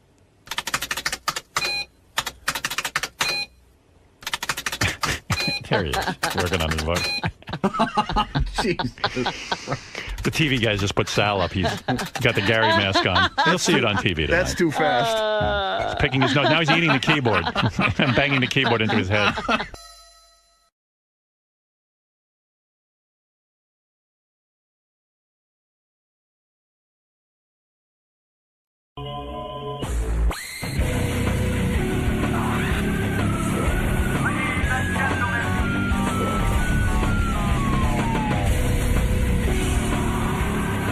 Governor, good morning. Good morning. How are you? Good. How you doing today? They even get you up to film at this hour? They do. Jeez, I'd ask for more money if I were you. I'd try. I'd get a raise. So how you doing this morning? I'm hanging in there. Where do they want me, in here? Yeah, right in here. Okay. So what's on the agenda for today? I don't know. Talk to Howard. Howard leads, I follow. No, I'm sure we'll talk. You know, we never know where the conversation will take us, or at least I don't. And but I imagine we'll talk a little bit about the TV show, I hope. Second season, right? Yeah, second season, 8 more, starts Friday night. Awesome, all right. Start off right down the road from Howard, Plum Island. Really? Yeah, first one's Plum Island. Awesome. So I better warn Howard about what goes on there. He better watch so he knows what goes on there. Bring in Jesse Ventura. But you this guy, I'd like to go down to Mexico with him and just sort of Well, he's invited you. He was coming out to my house, but I wasn't there that weekend. Oh, you left? No, I didn't leave. I was going to have him out to the house. He called me, said, let's party. I bet you did Crosby, Stills, and Nash, right? Sure. Of course. You fucking sitting out there in Mexico, right? Yes. Chilling. Long time gone. How you been? When a guy doesn't call you governor, when you're on TV, I'm talking about, I found out the U.S. Representative Connie Mack was on TV with you, and I think on the Larry King Show. Yeah. And he disrespected you. And I understand. You served as governor of Minnesota. You served admirably. You did the best you could, whether someone agrees with you or not. Yep. Out of respect, we always call a former governor governor. Well, I don't mind it if you don't, Howard, and I don't mind it if other people don't. But when he's a person, another elected official, right, that's what bothered me. Right. Because here's another, I don't care if a civilian calls me Jesse or the regular people, anything like that, but when an elected government official doesn't give you your title, that's why I threw it back on him like that. I says, you call me governor. It's almost like our old wrestling move. He's going to diminish you a little bit. He's going to knock you down a few pegs. You're no governor. You're Jesse. Well, that was sort of the problem you had as governor. Oh, yeah, very much so. I was the only, when I ran for governor, I was the only candidate that had his private sector job put in front of his name. Is your marshal? Well, they No, I disrespected you. was always former pro wrestler. Mhm. Now, yet I had been a mayor. Right. 4 years earlier. Yeah. Now, why wasn't I this is politics. Why wasn't I former mayor Jesse Ventura? It's the same thing I was just saying to Robin. I don't know if you know about this. David Arquette and Courtney Cox getting a divorce. I was listening to it. Yeah. And, Yeah. and the odd thing is, if he had come on the Oprah Winfrey show and given that same interview, they'd say Oprah's a wonderful interviewer, David was candid, he was honest, this and that. It's all a matter of perception. Because you were a wrestler, oh, God forbid, you were a wrestler, you couldn't have been a good governor, you couldn't have been a legitimate mayor. Now, Linda McMahon is running for office. Yep. And that's the biggest rap against her. Now, Gary, she was with the WWE. Well, Gary is a guy who lives in Connecticut. He gets to actually vote. Sure. I've endorsed Linda McMahon. I don't know anything about her. I don't know who she is. I don't know a thing. But the other guy lied about his service in Vietnam. Yeah. Liars cannot be elected. You got to immediately not vote for a guy. Not only that, he was concerned with the Sirius XM merger. He wanted to prevent it, this guy. So he's off my list. Okay. All right. Where do you stand on Linda McMahon, and what do we know about this broad? Well, first of all, you should look at pro wrestling. I mean, she called me when she was going to run, and told me, and I've warned her. I said, you sure you want to do this? And she said, why? And I said, well, because if you have any skeletons at all, they're going to be exposed. Right. And the problem that I've had with the WWE for 30 years, Howard, is that they've been getting away with murder on taxes. They call their wrestlers self-employed, so they don't have to pay Social Security, and the wrestler has to pay 15% self-employment tax. Now, how are they self-employed when you're signed exclusively? Right. You can't work for nobody else. It's a monopoly. Yeah, they tell you when and where you'll work. They tell you who you'll work. They can totally control your life. And you're an independent contractor. And yet they call you an independent contractor. How has the government allowed them to get away with that for 35 to 40 years? And didn't you have a problem in terms of unionizing? Oh, yeah, I tried to unionize and virtually almost lost my job. So I think what you're saying is, when you had this conversation with Linda McMahon, who's now running for Senate, did you say to her, you are people who get away with not paying taxes? No, I didn't say that at all. You weren't confrontational? No. All I told her is, are you sure you want to do this? Because if you've done anything, it's going to come to light. And what did she say to you when you said that? I'm fine. They never believe it will. And it does. And it does. What was the worst part of running for governor? What did they unearth about you? Nothing, because I came out beforehand and said, "Yep, I've smoked pot. Right. Yep, I've done this. I've done that." See, if you do it before you run, then they're defenseless. And you're free. You've admitted it. You're liberated. The only thing they never caught on, Howard, I'll admit it to you today. Yeah. There was one thing in my background that I was amazed they never dug up. Coke? No. Ludes? No. Hash? No. It had nothing to do with drugs. Nothing to do with drugs. He has a black child. You have a black child? No, not a black child You're either. A pimp? No, you used your shoe on a woman and forced her to work for you? I used to be third in command of the Mongols Motorcycle Club of California. That's a big deal. And thank God. What did you do as a motorcycle club member? I couldn't imagine what this thing was. I thought maybe he was gay. I don't know. No. I was an outlaw biker. It's a sex change. Right. No, that's right. I was an outlaw biker at one point, and I did that right when I came out of the service. It seemed like the right thing to do to make the transition. Did you do anything illegal while you were as a matter of fact, they shielded me, because I actually rode with them while I was still in the Navy. I used to leave the base and put my colors on. Wow. And they shielded me. Whenever it was time, when they'd talk about anything, they would send me out to watch the bikes. That way I had no knowledge. Right. I couldn't be a co-conspirator because I didn't know anything. Why are they so nice to you? Because most of them are former veterans. Oh. A lot of them are former vets. Although, how did you morally deal with that if you knew something was going on that was perhaps questionable? I didn't. Well, just because you were standing outside. So what did you think? Everyone was just kind of riding their bikes around, hanging out. Yeah. And how did they get money? Well, you pay dues. Right. Each member pays dues to the club and all that stuff. So, It's funny they didn't bring that actually, in my day, everybody had jobs. Oh, yeah? Right. Yeah, you worked and then you were a biker at night or on the weekends usually, because you had to go to work, during the week. But you knew eventually that they did some illegal Oh, things. absolutely. That was the reason I left them, because I knew that when law enforcement goes after a bike club, they'll start at the top and work their way down. It sounds to me. And I was third in command at the time. And so I was third on the list. It sounds to me that, getting back to Linda McMahon for one more second. Yeah. It sounds to me like you're not endorsing her because you do not agree with what they're doing in running the WWE. Well, I've always disagreed with that. There's no benefits. There's no retirement. They're called self-employed. It's a big scam when it comes to that. But no, that isn't the reason. The reason is because she's a Republican. I won't support a Republican or a Democrat. Only independent candidates. Will you support a Tea Party candidate? No. Why? Because I find the Tea Party to be a fraud. How so? Well, they're supposed to stand up for the Constitution, and yet, amazingly, they came onto the scene right when Barack Obama was elected. Where were they during Bush? Where were they when Bush was violating the Constitution? Where were they when our Fourth Amendment was turned into shambles, illegal search and seizure? Where were they when they banned habeas corpus? They didn't take to the streets. They didn't do anything. So, and they're all orchestrated out of Dick Armey, a Republican from Texas. So you think this is just another Republican versus Democrat kind of thing? There's no real change going on? No, I think it's within the Republican Party trying to get the Republican Party to even go farther right. Right. So you're not excited about any of this? Oh, no, not a bit.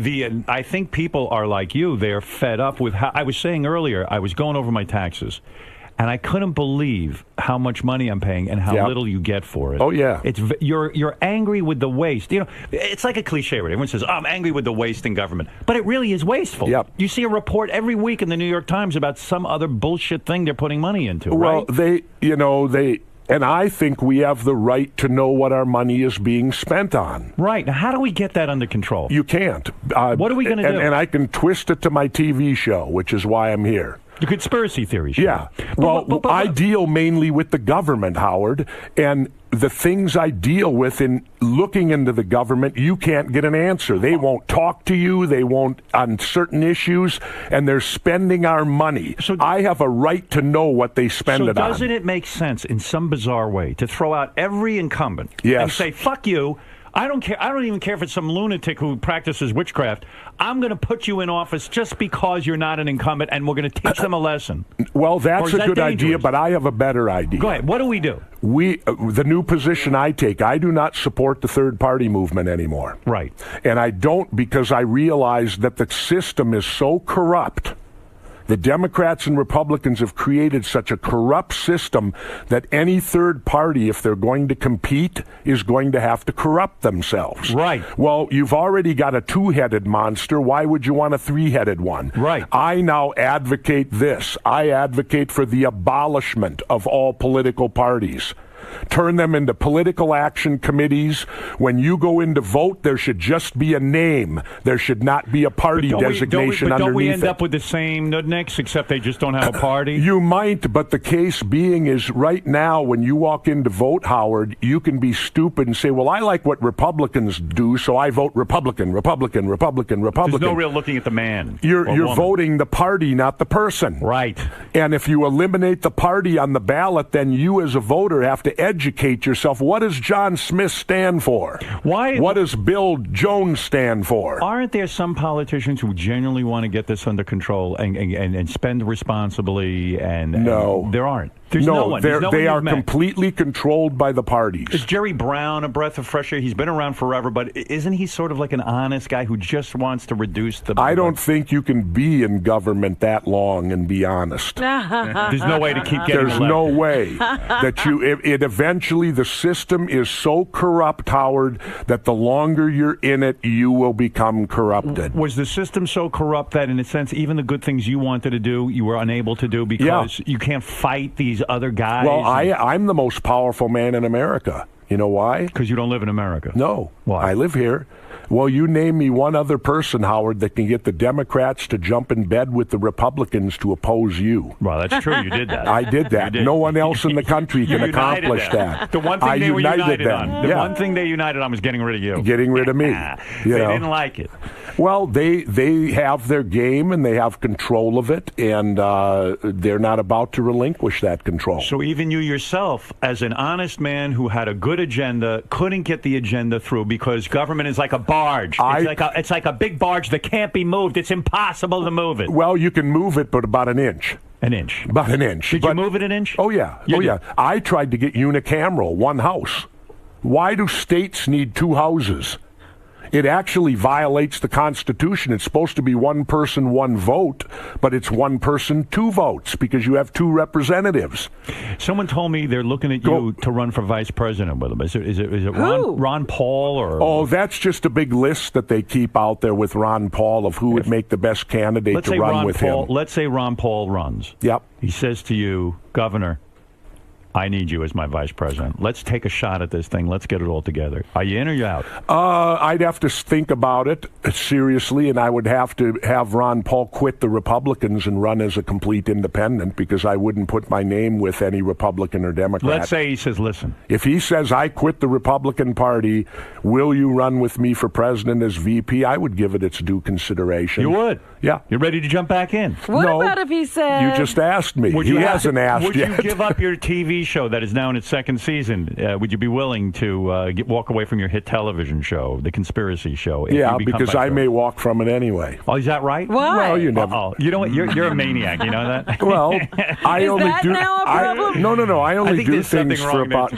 4 years, and then I get bored, and I move on. Okay. The Governor Jesse Ventura is on Conspiracy Theory on True TV. In fact, our first show will deal directly with you, Howard. How is that? Well, small penises? No. Conspiracy? Aliens? No. Aliens? No. I'm a robot? You live not far from our first one, which is Plum Island. Is that right? Yeah. And what's still going on there? How come I don't know where I live? Where is this Plum Island? Plum Island's right on the end of Long Island. Okay. It's a government biological testing place. Uh-oh. I knew this is why I look this way. The history of Plum Island's very interesting. The godfather of Plum Island was a Nazi.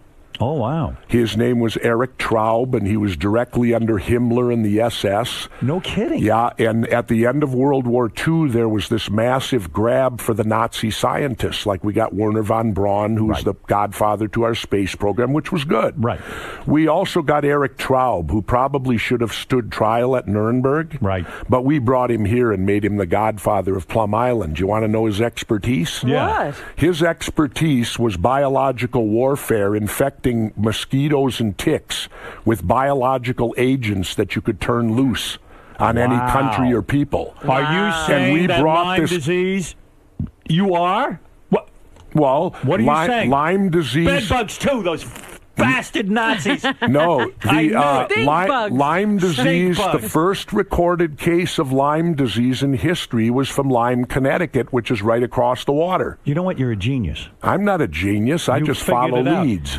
You're telling me that goddamn Nazis came over to Plum Island And created Lyme disease. They very well could have, yes. They fed it to the ticks. West Nile, too.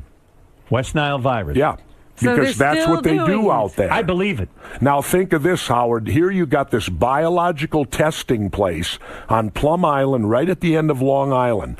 75 miles north is Boston. 75 miles south is New York City. This is in the most populated area of the United States, and you're going to be fucking around with stuff like this? Right.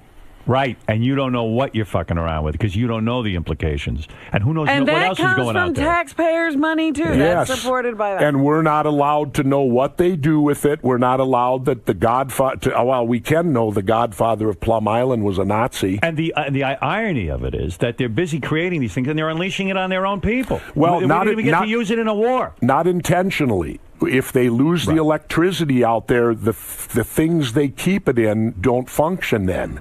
And well, they had to, at one point they had to kill all the animals on Plum Island. Because they're probably carrying Lyme disease. Foot and mouth. Foot and mouth disease. Yeah, I have just, that. You know, Yeah. stick your foot in your mouth. Yeah, There you my go. foot in the mouth all the time. You know, And here's a good one, Howard. Yeah. We're doing JFK this year. Murder of Kennedy. Did you go to shoot the episode of JFK and you went to the Eternal Flame and they arrested you? No.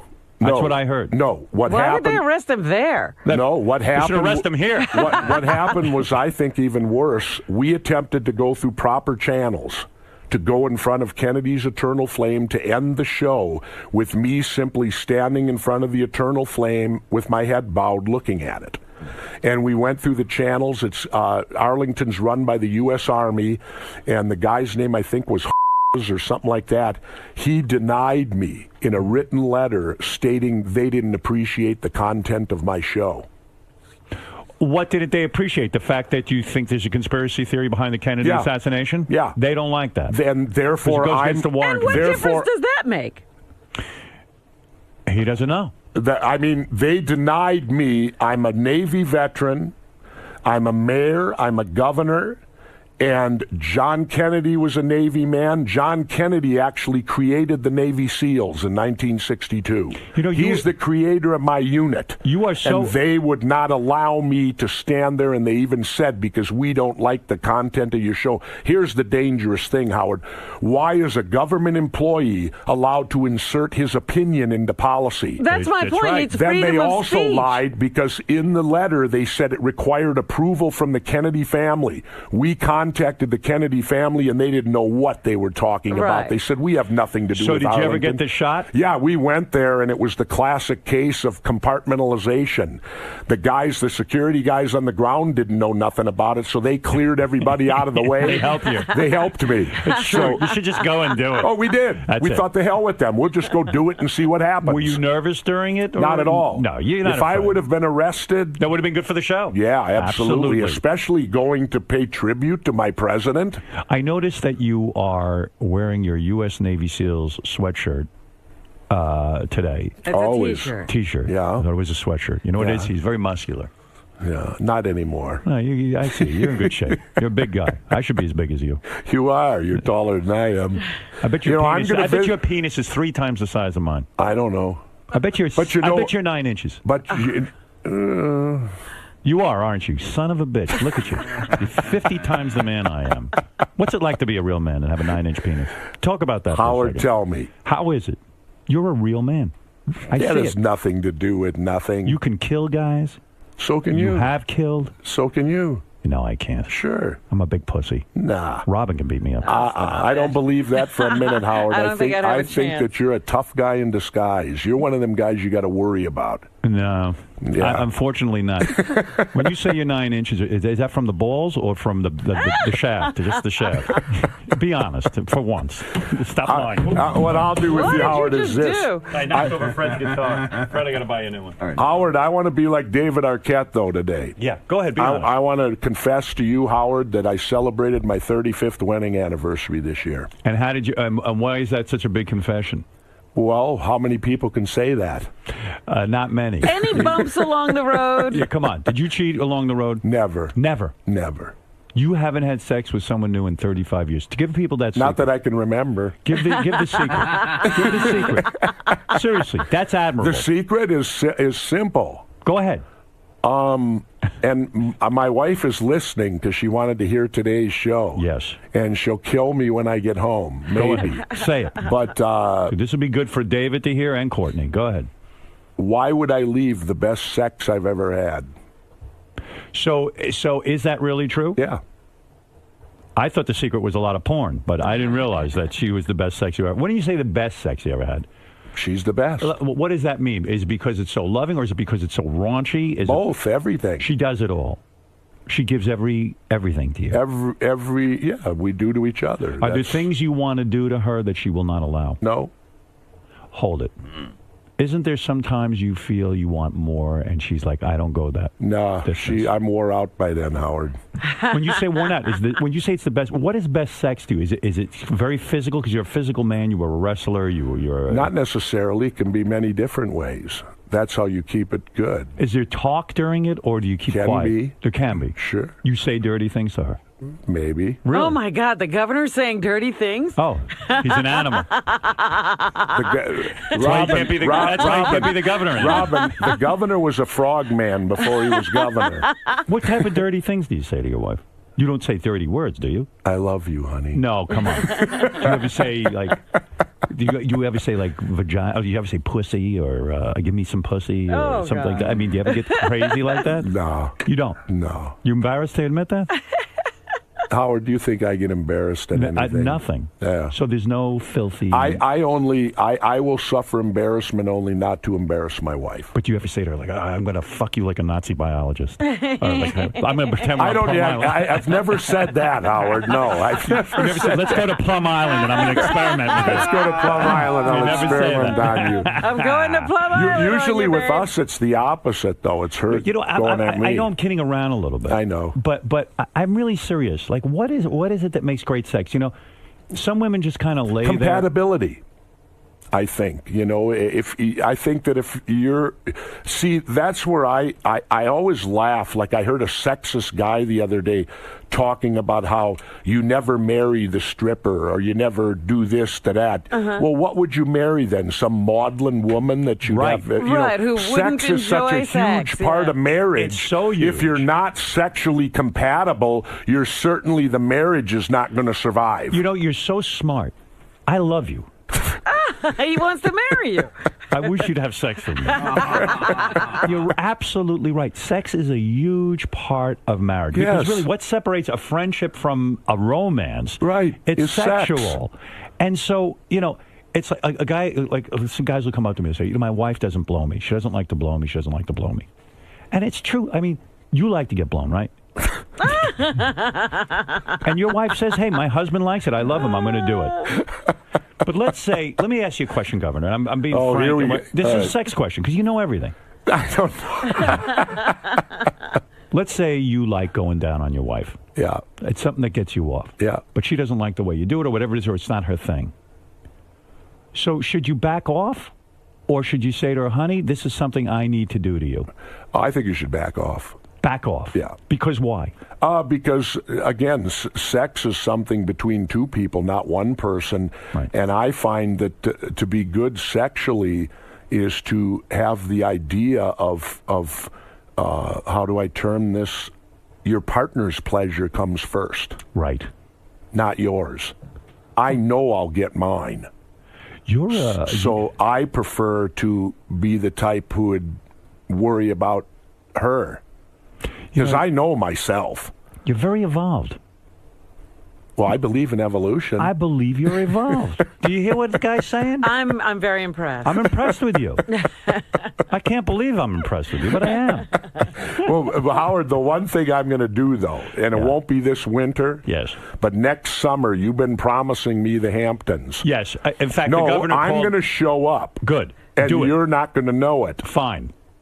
I would like that. All right. The governor, an impromptu drop-in. The governor was around this summer, and we were going to hang, and I was really excited about it. But I really did have something going on, so I was saying, "Hey, you ran it, but you weren't," and it's always, No, but this I'm going to do. I've made it a life mission now and that I am going to to surprise Howard in his home. I want to be with you. I don't care. That's fine with me. Good. And you know what we're going to do together? We're going to play guitar. We're going to eat.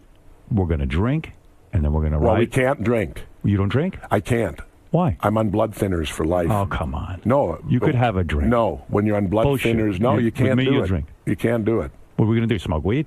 Could do that. I don't like it. I don't do that. I don't play that game. Well, See, now you two are incompatible. We're incompatible. No, you know what we're going to do? I'm going to rent a boat. We're going to go over to that Plum fucking island with those Nazis. Raid the island. And we're going to go see what's doing those mosquitoes. Well, if you watch the show Friday, you'll see what'll happen to you, what happened to me. I'm under Homeland Security surveillance now, and I was tailed by the Coast Guard. Really? Yeah. Well, you and I are getting on a boat. We're going to have a picnic there, and we're going to kill things. You're going by yourself. I don't want to set foot on the place. Is your Navy SEALs training so good that would you match it against, like, I know guys who do this Gracie Jiu-Jitsu. Is your Navy SEALs training, like, could you kill a Gracie Jiu-Jitsu guy in hand-to-hand combat? Easy. Easily. No, not in hand-to-hand combat. Oh, would you just take a gun and shoot him? Exactly. Well, yeah. No, Okay, no. that- When I was in first phase of SEAL training, one of the trainees asked Chief Instructor Moy, "When do we get hand-to-hand combat, Instructor Moy?" You know what? I remember his response like yesterday. You know what he said? What did he say? He turned and looked at us and said, "With a Stoner machine gun, no one should ever get that close." He's right. That's right. So, in other We're words, gunfighters. We're not hand-to-hand but combat. you do have man. to know some hand-to-hand combat. I mean, when you would, 1 ounce of trigger strength. when you were on a mission and you were wearing the green wetsuit, faces, yeah, and the painted faces, and, and let's did say all- you're swimming and you get up on the Yeah, island. you have this picture of them swimming with a knife in their teeth, right? Yeah, and we can't use a silencer right there. We have to take someone out. Yeah. Let's say I have to snap their neck real quick. You'd Can you use do a that? silencer. Oh, you would use a silencer? Sure, absolutely. Hush puppy. No kidding. Yeah. Oh, okay, all right. Yeah. So you why never would you want to soil yourself? So you never have to kill someone hand to hand. Well, I suppose there could be occasion for it, but not you. Not we carry so much armament. Why would you bother? God, I wish I was there with you during the war. We could have fucked some people up, huh, I man? was going to say, with this the gun policy, you might have been able to handle I think it. I could handle a gun. I mean, that seems pretty easy. I mean, wow, we could have fucked some. We would have had fun over there, huh? Well, Me and you. You know how many ears I would have had on my necklace? You know? believe all that crap? What, the ear necklace? Yeah. Absolutely. I would have. And I'd be wearing it right now. If I knew you were coming in and we were both serving together, we'd be wearing our ear necklaces together. Oh, I believe you brother. have an ear necklace. That's Oh, the secret no. you're keeping Oh, from. no. That's why you can't run for vice president. No, but I will tell you, in my autobiography, Howard, I did something that I don't think anyone else has ever done.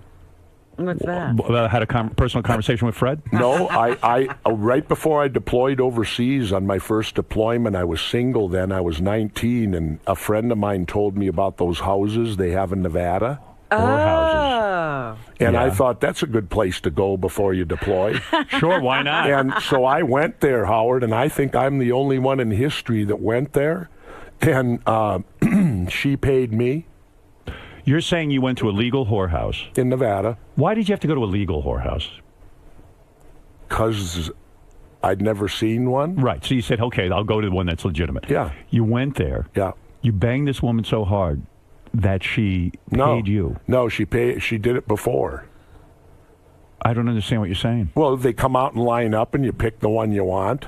Is it because you were a serviceman? And they take you back to where they do their business. And no, she said, "You're so good, I'm going to pay you." She ended up tricking $10. No kidding. Yeah. What a cosman. No, that had nothing to do with it.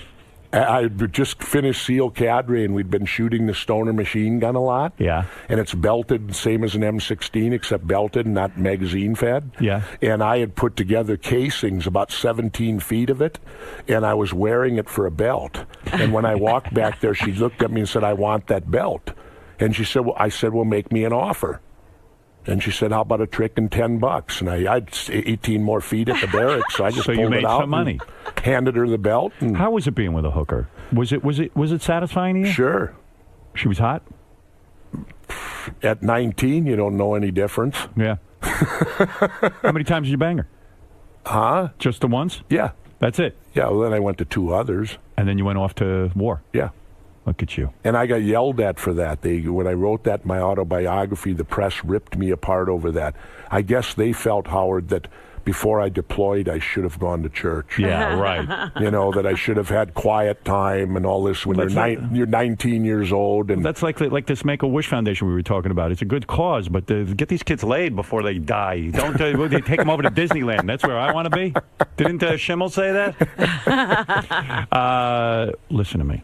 Yeah. I'm excited for you. I'll tell you why. You got the show now. Yep, second season. A lot of people didn't think it would last. Yep. They said, what is this conspiracy theory thing? It's How many taking off. conspiracies are there? Right. Apparently Well, there are there's a lot tons. of Oh, there's a lot of them. And Area 51 is at least 50 shows. Getting back to your money issue, Howard, Yeah. I'm offended over the fact that my government does things with my money and won't tell me what they do with it. That's right. What's going on really in Afghanistan? Why are we still there? Is there money involved? No, oh yeah. 'Cause it doesn't seem like there's anything over there we want. I know why we're there. It was in the paper a month ago. What was it? Lithium. Lithium?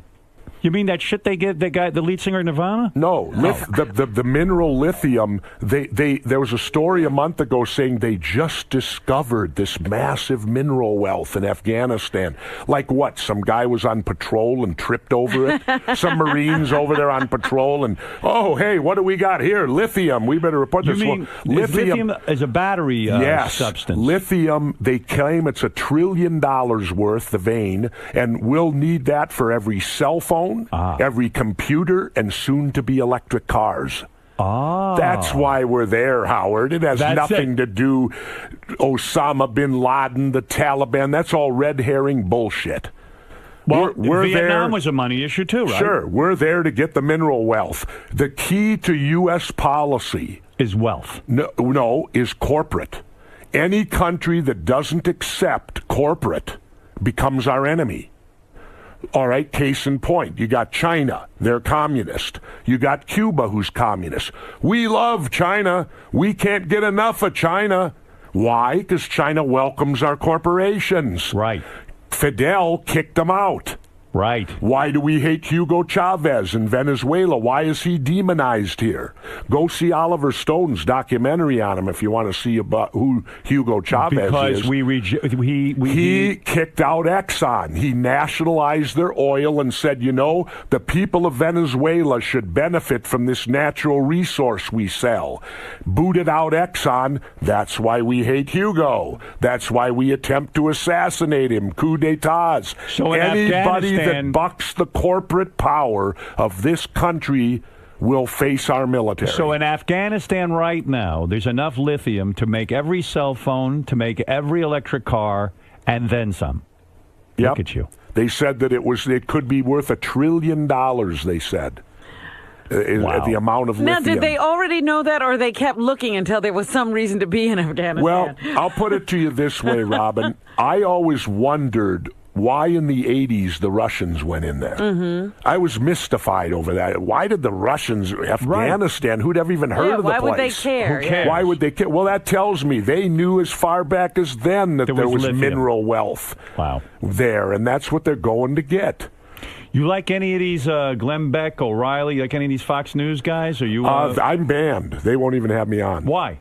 Because they can't intimidate me. They rule on intimidation, and they know that they can't intimidate me. They interrupt you and try to bully you a bit, and I can't be. They can't do that to me. So now they simply won't have me on. I see. And plus, I deal with these conspiracies with which Fox thinks is totally ridiculous. Why? There's no such thing as a conspiracy. They yell at the government and distrust the government at everything except these conspiracies. How dare you question 9/11? Right. How dare you? By the way, we do another show on 9/11. Yes. This time focusing on the Pentagon. Yeah.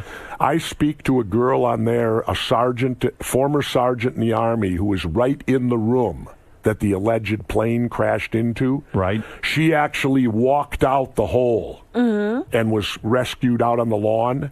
She has vivid memories of everything. That's why she has psychological help today. And she said, I do not recall in my vivid memories of seeing anything that indicated a plane had crashed. She thought a bomb had exploded. There was no debris. Where was the debris? So in other words, you're saying that you're not saying who's behind it. You don't know. Some people think it's our own government. You're not saying any of that. You're saying there's no way it was a plane. Well, I'm saying that pilots told me that the plane couldn't do what they're saying this plane did. Right. And I said to the pilot, well, that's your opinion? He said, I'm not giving you an opinion. I'm giving you facts right from the NTSB, the exact data they've given out. They said if you follow their data, the plane would have gone like 200 feet over the top of the Pentagon. Hey, by the way. Let me ask you something, though. Did somebody die in that alleged plane? I don't know. I mean, wouldn't there have been a list of... Captain Burlingame was the pilot of the alleged Pentagon plane. Mm-hmm. This guy's a former Top Gun. His friend said he wouldn't give his plane up to nobody. Uh-huh. And yet the guy who supposedly did this flying job got denied renting a Cessna because he was incapable of flying it. And this plane, according to data, all aircraft have red lines, just like cars. This plane supposedly went 200 over its red line on 3 different occasions. Like the pilot said, that's impossible. One last thing. Yep. Yes. You got to give some advice to this maniac running for governor here in New York, Palladino. Yeah, I've heard about him. Don't you, when you run for office, isn't the first lesson, and since you've run successfully for governor, you got to bring as many people as you can into the tent. In other words, you've got to turn on a big constituency in order to get elected. He's making comments about gays and their lifestyle, then he takes it back, and then this and that, the other thing. He's got to bring people together. What is he worried about the gays when he's got to worry about a budget? Well, first of all, I can't go to that because I didn't run that way. I ran completely honest and said what I felt on everything, and I didn't hide things, and I didn't say, okay, I got to say this in front of this group. Otherwise, I'll alienate them, or I have to say that in front of that group.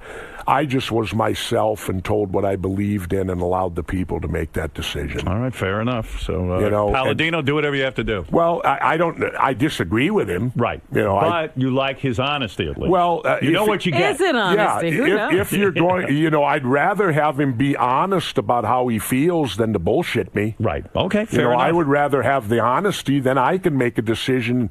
Do I agree with this guy? Absolutely not. I'll vote for this guy. But if he's not telling the truth, then you don't know what you're getting. Will you address the conspiracy, I guess it's a conspiracy theory, about Obama's birth certificate? I mean, so many people are talking about this. I believe President Obama is a citizen of the United States, yet it seems to be lingering out there. Why don't you address that and clear that up? Because I have no interest in it. It's bullshit. Yeah, I have no interest in that at all. I mean, he was born in Hawaii. That makes him a citizen.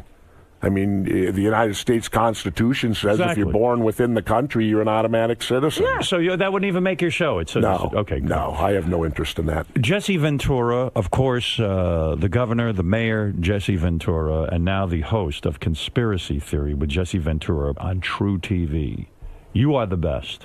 Oh, I don't know about that, Howard. You're the man. But I have fun. And like I said, I'm going to come visit you next summer. Good. I want to see that.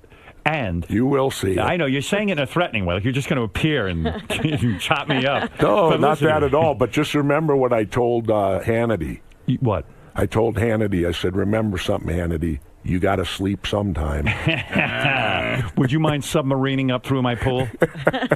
By the way, my mother's a big fan of yours. She wants to have phone sex with you. Would you talk to her for a second and turn her on a little bit? She's a big fan of yours. Yes, Mom. Give it to me. That's not your mom. It's the governor. What is that? Give me your horse cock. Oh, they mother. She's a character and a half. Parting the hairs. You're parting the hairs?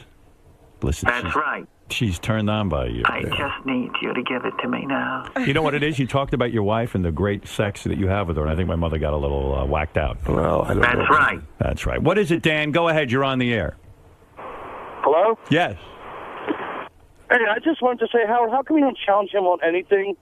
Who? And I just want to say, hey, Jesse, if you don't like this country, why don't you get the fuck out of here, man? Well, first of all, it's because. Oh, fine. You're a wrestler. You're no friggin' governor. You don't like this country. You never have. Do you not really? Like the country? And when did you serve your country, pal? Excuse me, dissension is the greatest form of patriotism. Well, why would I excuse me, Dan, why would I your fucking book? Why would I challenge him? I like what he's saying. That's because he has something to promote and you don't want to make him look bad, Howard. Huh?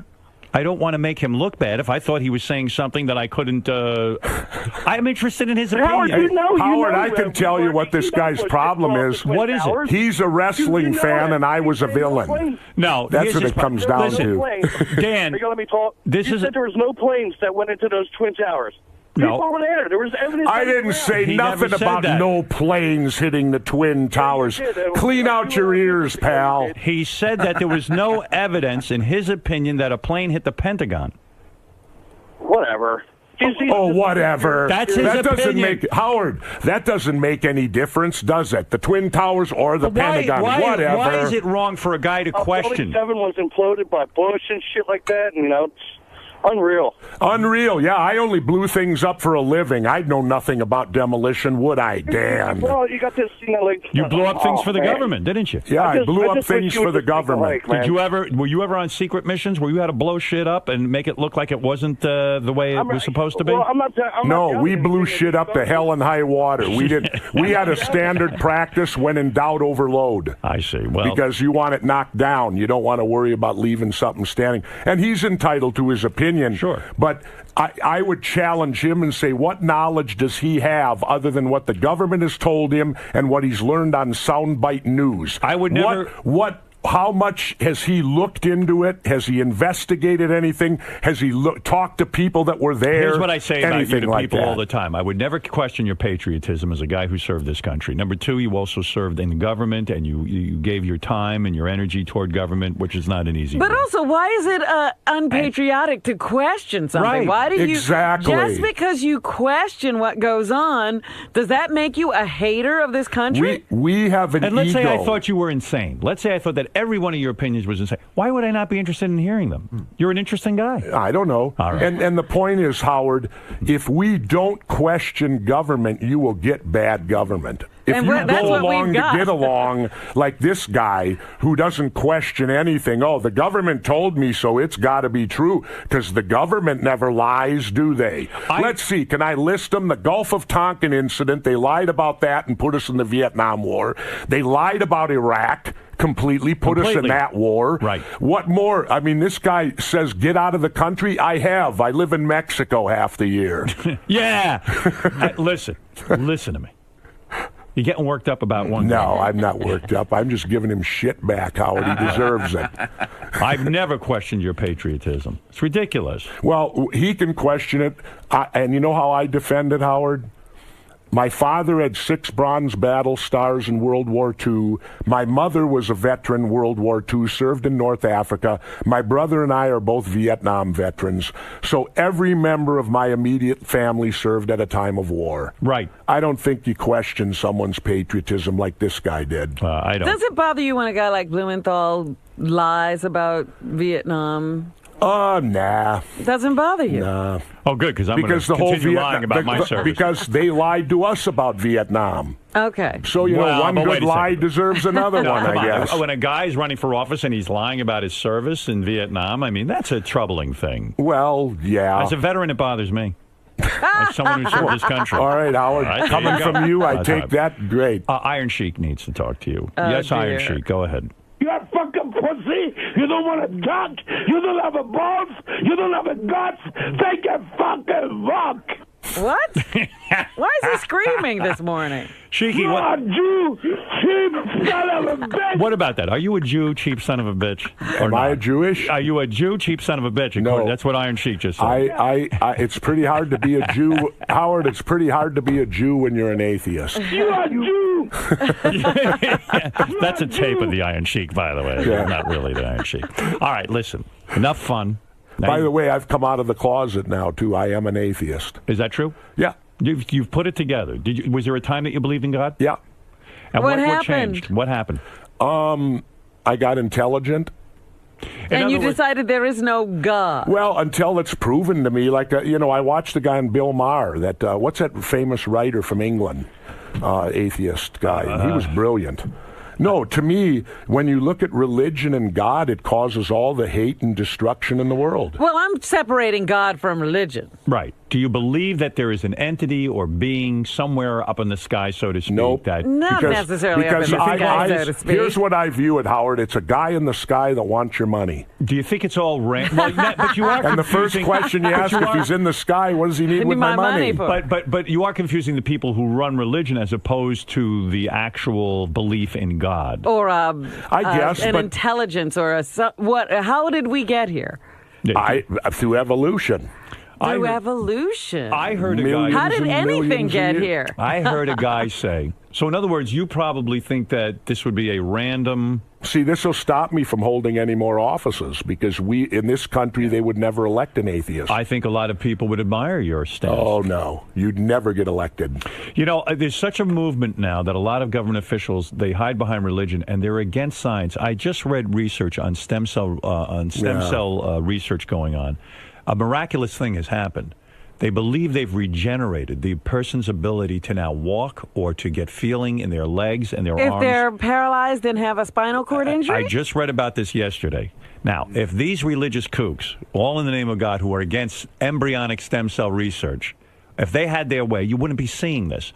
Now, if one of them got paralyzed and they needed legs, they'd sure as hell be for embryonic research. All of a sudden, it would be God's will. All of a sudden, to be God's will. And so, these guys who say, gee, God commands me. President Bush said before he invaded Iraq, God spoke to me. Yeah, no. I don't Remember that? Yes. Remember that when they asked him if he had consulted his father, and he looked at the cameras and said, I consulted a higher father. Yeah. In other words, this guy wants me to believe that God told him to invade Iraq. His imaginary friend told him to invade Iraq. That's right. Yeah. It's just like these football players. I get sick every time they do something. They praise up in the sky like God gives a shit about a football game. Yeah. Right. Excuse me, when God supposedly created the earth, there wasn't football. Well, I object to it. I think the football players are right, but I object to it at the music award shows. When they thank God? Yes. Yeah, it is a For little getting weird. their Grammy or their MTV Video Award. What an ego to think that God would pick them out and allow them to win this award, score this touchdown, do this or do that. I mean, what an ego these people are on. You're absolutely right. Look, the governor is reminding you to watch his TV show. See Jesse Ventura on Conspiracy Theory with Jesse Ventura on True TV. They said it wouldn't last, and it has lasted. It is now in its second season. I have one question, though. How are we supposed to live when we're so frightened? Not be frightened. Not be frightened even though all these awful things are going on? Well, pay attention to them. I think terrorism is being used. Now, granted, there are terrorists. Sure. But they're not countries. They're like Hell's Angels. Mm-hmm. There's groups of them around in places they're that cause criminals. They're right. criminals. You're not going to beat them by invading countries and occupying them. Yes. And I think they use the fear of terrorism to take away our rights. Oh, I agree with that 100%. And we sit back like lemmings and we go, well, gee, they're making us. me safe, so I don't care if I'm free anymore, I'm safe. And I'll say this unequivocally, I would rather face the terrorists on a daily basis than lose one freedom. Ivan, go ahead, you have the last word. Hey, I just want to tell Jesse, what are we supposed to do now? You fill us out, you fill our heads with all this junk, all this stuff. Well, not junk in general, but I'm scared. You're making me scared to live my life here in America. The governor has scared you? Well, he wants you to move to Mexico. Now, Mexico's getting pretty scary, too, isn't it? How do you live down there? Yeah, and I don't even speak their language. Right. Are you afraid down there at all? Not it sounds crazy. They're even getting jet skiers now. All the problems are right at the border. Right. And we can solve them. Uh-huh. The How United do we solve it? Legalization. Yeah. Let everybody come and go. No, legalize the drugs. So because it's all drugs. It's all drugs. It's no different than Al Capone and the prohibition of alcohol. Right. If you legalize, you take away the commodity they have to sell. They're out of business. They have to find something else. It's true. And one day it'll be over. It shows me that someone here is making huge money off the illegality of drugs, and that's why they want to keep it illegal. The same way in Prohibition. There were so many gangsters making money off of booze. They love Prohibition. My mother told me before she died, she said the war on drugs is identical to the prohibition of alcohol. All you're doing is making criminals rich and powerful. Make it all legal. Yep. Well, I thought Hillary Clinton made a very telling statement when she said we need to get control of that again. Well, we don't even need control. In fact, no more control. Let everyone sell whatever the fuck they want. That was the statement made by a government official. We have to get control of the situation. Thank you, Governor. Thank you, Howard. It's great seeing you. I appreciate it that you don't wail on me when I come in here like the caller wanted. I enjoy beat the shit out of me. I love what you have to say. I'm open-minded to anything you have to say. Howard, in fact, I'm going to thank go you. hide in my bathroom now because I'm so nervous. Governor. Yeah. You guys covered a lot of things today. Too much things. From conspiracy You always do with theories Howard. all the way to Sex with my wife. Yeah. You think you're going to be in hot water with the missus? No. She'll just be embarrassed and wished I didn't do it, but what the hell, I've done 90,000 other things she's felt the same way about in my life. So there's a reason she stayed with me for 35 years. She puts up with me, and I'm glad of that. 'Cause I'd be lost without her. You ever think you'd be giving Howard advice on marriage and sex? No, not really.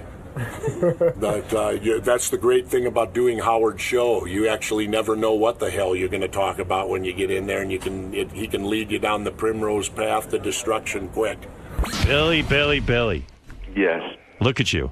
What? What? He sounds very happy to be here. Oh, I'm thrilled. You'll wake up. I'm on my second coffee. I'm okay. Where are you now? He's got 57 houses. I know. No, I'm in Center Island. Oh, you are? Yes. He's got a big mansion there. You know, I had a Billy Joel. Isn't he selling that one? He's always selling and buying. No, I'm not selling this one. You're not? No. Okay. Billy sold a house to Seinfeld, made like a killing. Oh, my goodness. I think it's worth twice as much now, though. It is. You know, yeah, it's funny. At the time, people were giving Jerry a hard time for spending that much money on a house. That was a good buy. Yeah, now Billy's kicking himself in the head. No, I was ready to go. You know, there was a comedian who had a joke, and he said, I forget exactly how he put it, but he said, what if I was Billy Joel, and I'm invited to a party, and I know there's going to be a piano at the party. What goes through my mind? And he did this. I don't know if it was an article or whatever his name. The guy's name was Michael Ian Black. You ever hear about this, Billy? No. And it's so true, because when you're going to a party and you know there's going to be a piano there, you must be on such spielchis, because you must say, I don't want to play the fucking piano. Maybe I will play the piano. Maybe I won't play the piano. It's got to be an inner dialogue, because you know everyone wants you to play the goddamn piano. Oh, well, you got time for a story? Go ahead. By the way, Howard, I don't smoke. Yes, you do. No, I do not. When did you stop? I stopped over a year ago. Really? You mean Yeah. I haven't seen you in a year? Has it been that long? Yeah, maybe it is a year, actually. Oh, you did. Thank God. Because, I mean, you got an instrument. It drives me nuts when I see you smoke. I only started again for 2 years, and then I stopped. And even in this documentary that Billy had, did you hear me talking about it earlier? No, I did not. I'll tell you what I thought about it. I actually saw it yesterday. But this documentary, like through the years, you see Billy smoking, and I go, no, he cannot touch that instrument. It's like a national treasure. I remember that. All right, so tell me the story. What did that evoke when I said to you, what is it like for Billy Joel to go to a party where there's going to be a where piano? there's going to be a piano? Now, I don't remember the name, but Jackie Onassis' sister, what was her name? Lee Radswell? Lee Radswell. Princess Lee Radswell. Oh, excuse me. Okay. Yeah. I was at a party. I think it was at Jan Wenner's house. It was like a 4th of July party, and he had a piano, and everybody was kind of sitting around, and I started to play the piano just voluntarily, singing like Yankee Doodle Dandy kind of songs, and everybody started singing along, and it was a lot of fun. It was just spontaneous. And it was just a simple thing that happened. So I get invited, like, later that summer to this party thrown by Lee Radswell, who I never met, I don't know, from a hole in the wall. And I'm sitting at this table next to Caroline Kennedy Schlossberg, and there's like a Maharaja over here and an ambassador over there. I'm thinking, man, this is like way beyond my usual, hangout buddies. Yeah, you're usually hanging around with a bunch of motorcycle guys. Yeah, Right. I don't really know these people from a hole in the wall. What am I doing here? And then, like about halfway through the party, these two guys dressed with, powdered wigs carry out this white piano. Oh no! Onto the patio of the party, and I see this coming. And I'm like, that's why I was invited. I'm the entertainment. Right. That's horrible. Well, I bolted. So people, Did you? I said, well, where's the bathroom, please? And then I just left.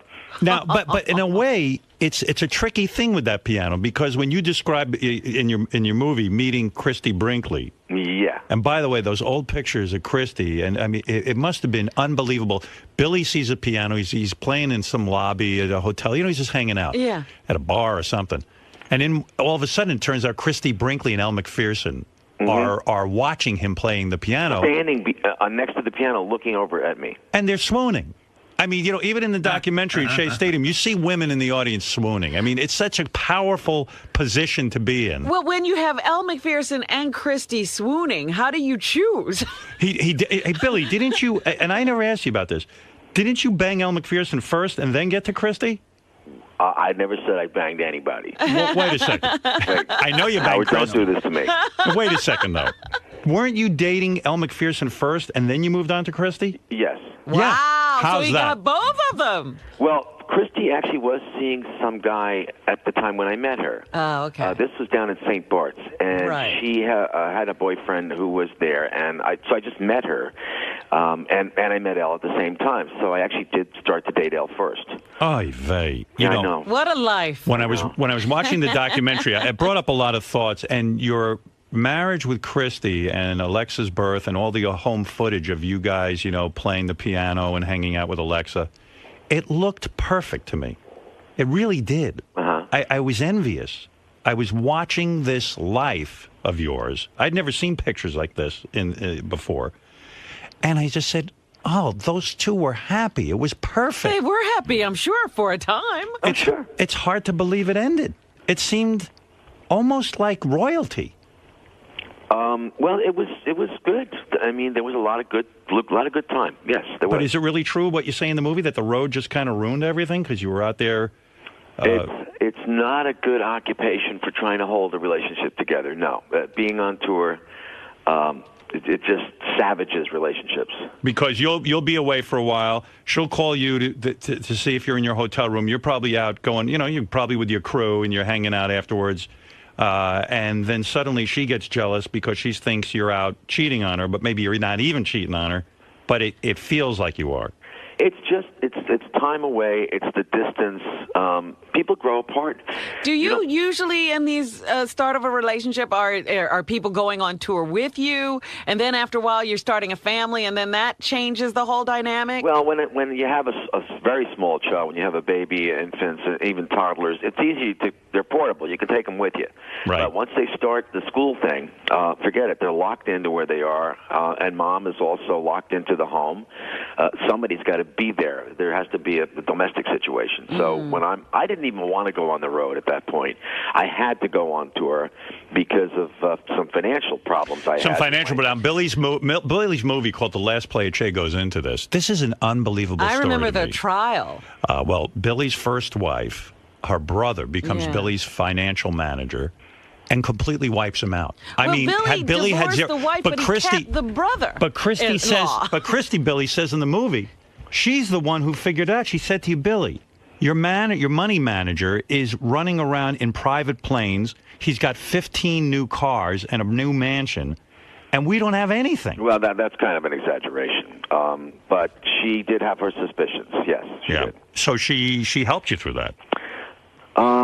Yeah, she suspected that something was wrong in something's rotten in Denmark to begin with. Yeah. But is it a good idea? I'm loyal to the point of being stupid sometimes. Right. Yeah, me too. Look, this guy's been with me for a long time, and please don't badmouth this guy. I really trust him. And thinking about it in hindsight, I don't know. It was his sister that he stayed with me after I divorced his sister. Right. So if somebody's going to screw over their own sister, anybody's possible to be screwed over. That's what I was saying. Isn't it a bad idea? Yeah, it was dumb. The betrayal is unbelievable when you trust somebody. Yes, it is. And then they run off with your money. And I said to Robin earlier, and you allude to this in your new movie, The Last Play at Che. I always had this sense. I think the reason I respond to your music so much is that every song, not every song, but almost all your songs have this unbelievable sadness in them, in that you always feel a sense of doom. There's always something bad. Do you feel that that's in your songs? It's the sword of Damocles. Yeah, I'm always wondering when is the other shoe going to drop. Right. Even in Honesty, I assume Honesty is about the fact that this guy who you trust and loved, it was dishonest with you.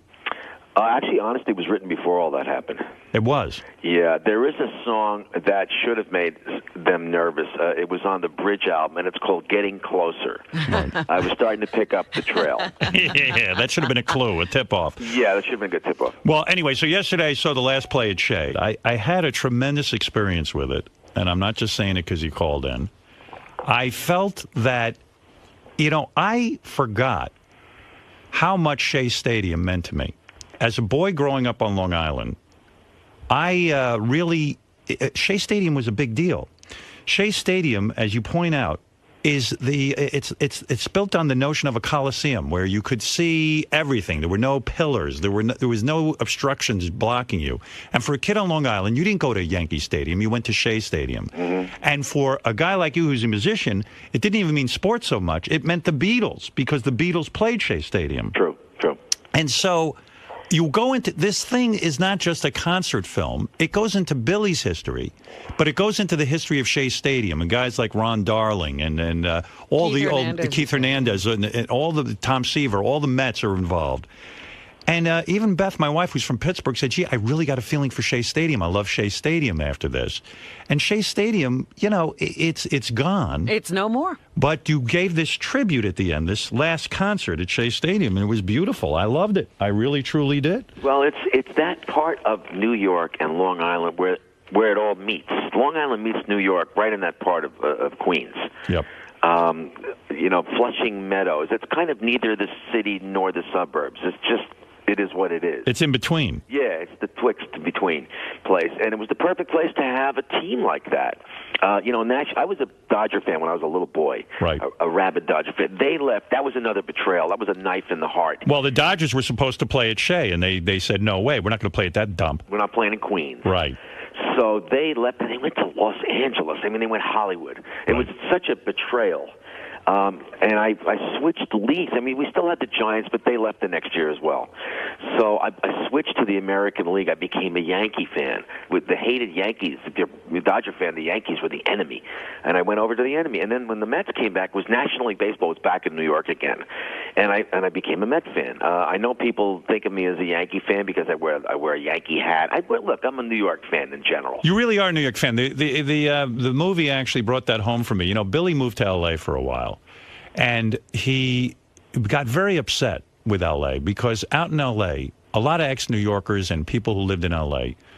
would talk about how horrible New York City is. They wanted to see New York City go down. If you remember, New York was in financial trouble. Balls, yeah. Gerald Ford had said, fuck you to New York. Ford to New York dropped dead. Yeah. Very famous headline. Ford to New York dropped dead. And Billy said, you know, I love New York. And rightly so. You know, if New York ever went down, the whole country would go down. True. New York is the center of this universe here in the United States, and maybe the world. Well, look at what happened when the World Trade Centers were attacked. The economy of the whole country was affected. That's right. It was a stab in the heart to the whole country, and really a lot of the world. So the reason you left L.A. is because you love New York. Yes. I got tired of hearing New York getting knocked by, not L.A. natives, but ex-New Yorkers who had moved to L.A. who hated New York. I said, I'm going back. If New York's going down the tubes, I'm going to be there with What do you think that hatred is? Is it a jealousy? I think there's a bitterness. What's that Sinatra song? If you can make it there, I'll make it anywhere. And if you can't make it in New York, you feel kind of beaten.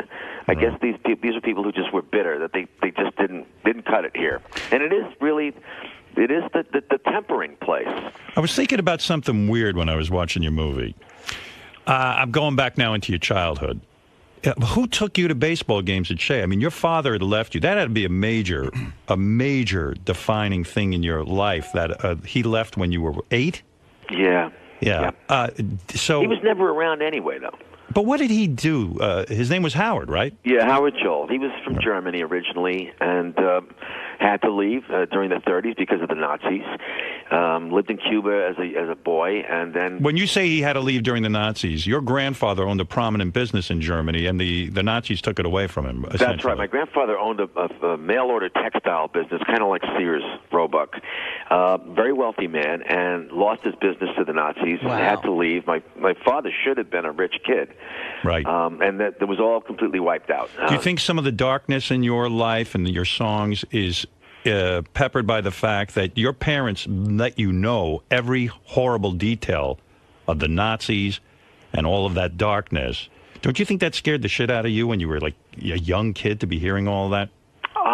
It definitely had a big impact on me. Just the realization that all of this happened just before I was born. I mean, does that ever hit people? They think about, in our age group, baby boomers, right before we were born, this stuff was going on. I mean, look, it's a crazy world anyway. It always has been. Right. With what's going on with terrorism right now. But think of the Nazis almost won the war. Right. And Japan could have won the war had we not had the industrial power we had.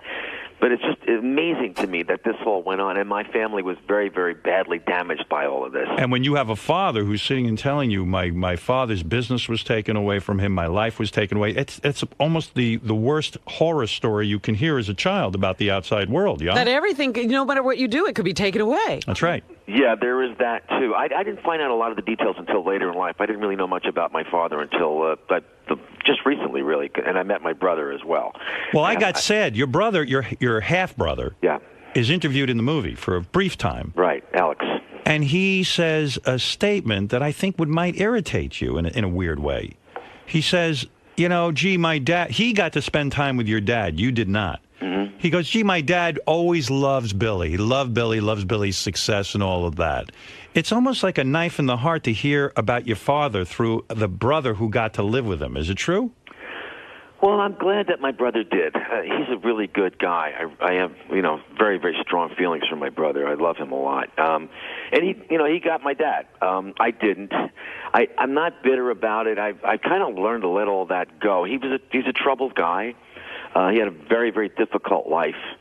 Like I said, with the fortune he should have inherited, he was taken away. He never had a shot. Right. And he had a bad marriage with my mom. That didn't work out. He was never really comfortable in America. He went back to Europe. I never heard from him again. Did you blame your mother as a young boy for chasing your father away? No. Did you ever have any of those feelings? No, they weren't compatible in any which way. I'm amazed that they got together in the first place. Did you see your father when you were growing up, or did he completely just move out of the country and was out of your life? He was never around. He was always on business trips. And I swore when I grow up and if I have a kid, I'm going to be around, which devastated me that I had to go on the road when I had this kid. It's funny how history repeats itself, right? Yeah, it was bizarre. Here I am repeating the same thing. So when he left and you were 8 years old, when was the next time you saw him again? I didn't see him again until I was in my mid-20s. Oh, my God. Now, he was a musician. He was a pianist, yes.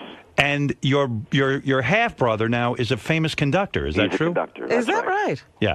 And does your father, in a way, do you think this whole thing was motivated that you became a piano player because you wanted to show him, you wanted to be seen by him? Do you think that was your motivation in life? Well, doctor, I don't know. Let me think about this. Don't you think it was? No, well, you know what? My mom was the one who pushed me to take the piano lessons, not my father. There was a piano in the house because my father played, and my mom was very musical. She sang. She loved listening to Gilbert and Sullivan and pop music and Broadway and all that stuff. So yeah, but your mother describes that even when you first started taking piano lessons, you could almost instantly play, and that you were very, very talented. You could actually play all of the big composers of the day. You instantly took to the thing, right? Yeah, I did. I love music. I still do. But you understood it. What's that got to do with his father? He couldn't. Just because his father left didn't mean he was going to understand music. No, I think it was a way of making a connection with the father that he didn't have. Yeah, well, but the idea that he's just musically talented has nothing to do with that. No, I'm not even drawing a parallel. When he was around, he would play classical pieces. He would play Chopin and Beethoven and Debussy, and it was just beautiful stuff. I used to get high listening to him play the piano, but he would always walk out of that room where the piano was in a very dark mood. He was never good enough for him. He was very frustrated that he wasn't a better musician. He really didn't become a musician as professional. He became he worked for General Electric. He did some kind of electronics promotion gadget appliance. Really? Yeah. So he was never a professional musician. But he could play. He learned when he was a child how to play the piano, and when he would play, I thought it was great, but he was never happy with it. I think I became a musician because I loved what I was hearing him play. So that had a big impact on me. But did I don't know, did I work hard to be successful, to prove something to him? I don't know. When he got in touch with you in your 20s, and you were probably already successful, I would assume that you were probably kind of, now you want to talk to me? Now you want to be with me? No, I met him just before, this was right after the Piano Man album. Right. And Piano Man really wasn't a big album. The record was a big record because it was a turntable hit. You know what turntable hits are, right, Howard? Right. Can you explain that? Well, a turntable hit is, it's not necessarily translated in sales. Right? But it gets a lot of play. It gets a lot of play. If the jocks could spin it, if they got calls or they liked it. Yeah. This is back in the day when jocks could actually play what they wanted to play before program directors. Right. So I met him right around that time, and things hadn't really taken off yet.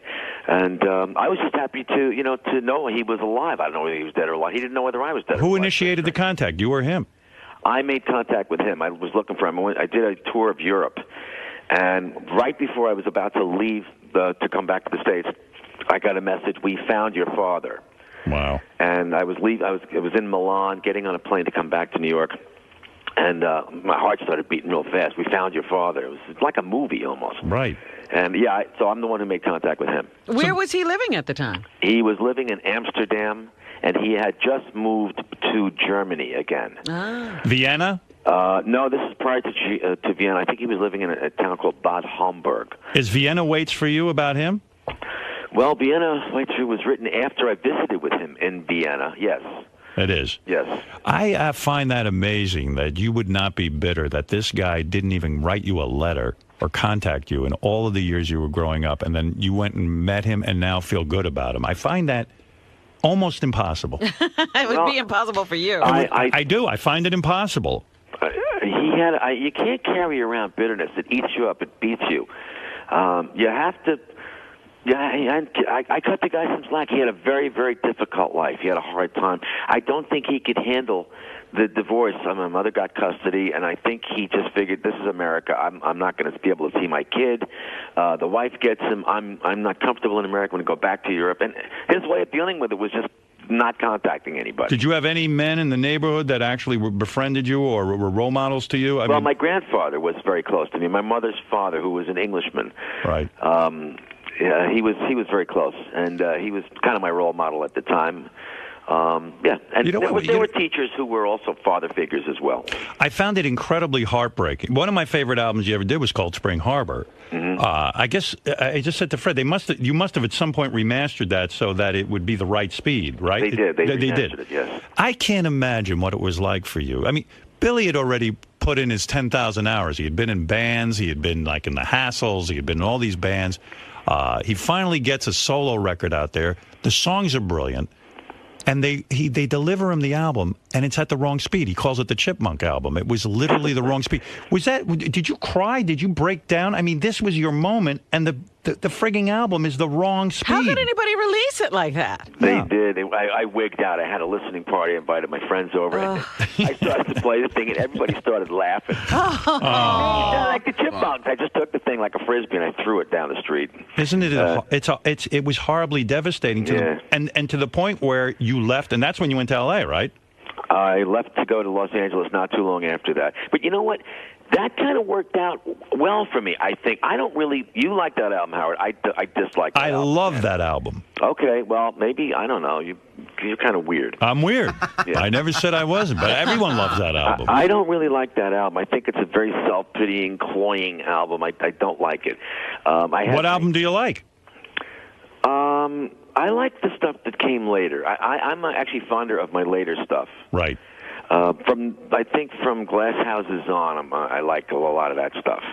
But no, called Spring Harbor, I can't even listen to it. And in a way, I'm kind of glad I didn't get defined by that stuff. The album was obviously not successful, not commercially successful in any way.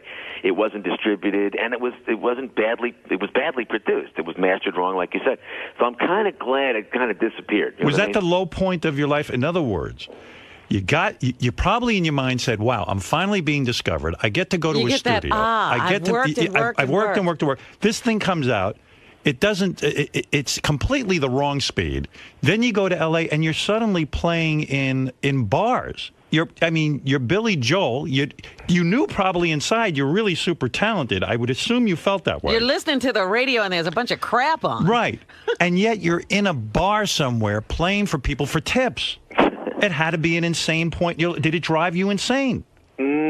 Well, it could. It was maddening sometimes, but it didn't drive me insane. I got a song out of it. Yeah. And I knew, right. I don't know, deep down, I guess I knew this is going to be a temporary situation. I'm going to resolve this. I'll get my contract straightened out. I'll hopefully get with a good label, and I'll get my career going. I only did it for 6 months. Some people think I worked in a piano bar for years. I only did it for 6 months. And it was kind of an interesting thing. I took on a whole alter identity, and I was Bill Martin at the keyboard. But it's not humiliating? No. I mean, the Beatles were your heroes. You were getting close. You were on a record label and all this, and all hell breaks loose, and now you're just like playing in a piano bar. I just can't even imagine how heart-wrenching that is. I don't know. I really wasn't. I didn't feel defeated by it. I felt like this is temporary. I'm going to rise above this. I got a lot of insight into the people who have to do this for years and years and years. Some people do this as a job for their life. You know what else horrifies me about you? Besides, I'm glad you stopped smoking. He rides motorcycles. He does? Yes. And Billy had an accident where his thumb looks like rubber. He showed it to me. He literally. And he's a piano player. And he's a piano. I go, if I was a piano player like you, okay, like a real master musician, why would I risk? Imagine you had lost your hand. I mean, maybe I'm too uptight, but I mean, Billy, what? You don't think like that at all? Nah, I can't live like that. I see people who are so uptight about, I don't know, their image and who they think they are. These rock stars that walk around with 15 bodyguards. Don't look at me. Right. It's like, if you got 15 bodyguards, you're saying, look at me. I don't live like that. He doesn't. I don't have a fortress mentality. I just go out and do what I'm going to do. If I get confronted with a weird situation, I deal with it. That's a good thing about growing up in New York. You learn how to deal with a lot of different things. No, I don't worry like that. I'm not all high-strung about my hands. No. I'll tell you my Billy Joel piano moment. Billy once took me to a house that he was buying, and he walks in, and the guy who lived there happened to have a piano. And Billy starts snapping his fingers, and he goes, you hear the acoustics in this room? It's an incredible room. And I see the piano, I go, I'm here with Billy, and I know he's going to go sit down at that friggin' piano, and I'm going to have my own concert. Uh-huh. So Billy does, in fact, go over to the piano, and he goes, here, check this out. And you start playing classical music. Well, was I frustrated? Oh, I thought I was going to. How beautiful is that? Then, the house he's in right now, he has a pool in the house, and he said, I don't want any pool. He covered it up, and he has his piano down there. Uh-huh. He takes me down there, and I'm standing there. Uh-oh. And I go, okay, this is it. This is going to be it. He's gonna break into, I don't know what he's got, about Miami 2017 or whatever.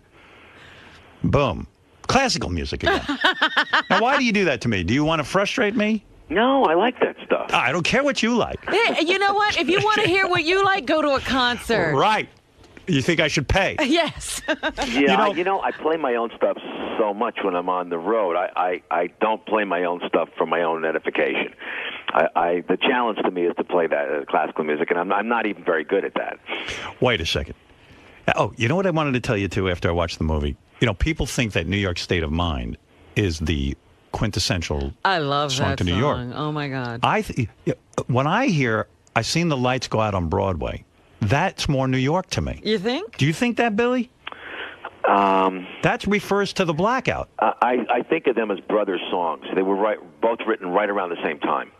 When I came back to New York, that was because I had these visions of the apocalypse. The headline for it, the New York drop dead. Hey, what's going to happen if all the services disappear? What's going to happen if we default? The city is going to go down the tubes. I pictured this calamity happening, this apocalyptic visions, buildings falling and flames and skyscrapers tumbling. It was just a horrific vision. I wrote Miami 2017. The brother song to that was New York State of Mind. So to me, they've lived together. Mm-hmm.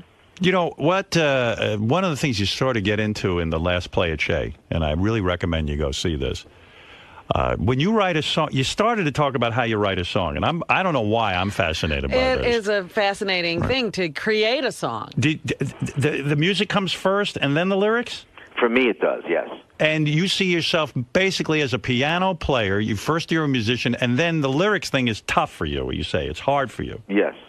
And are you one of these guys that starts scribbling on a paper bag everywhere you go and write down little lyrical sort of notions? No, I don't do that. How's that work? Do you sit down like a 9-to-5 job and go, okay, I got to force myself? I got this tune. I got to put some words to it. Yeah. No. I mean, I will take time to go over to the piano and sit there and try to create something.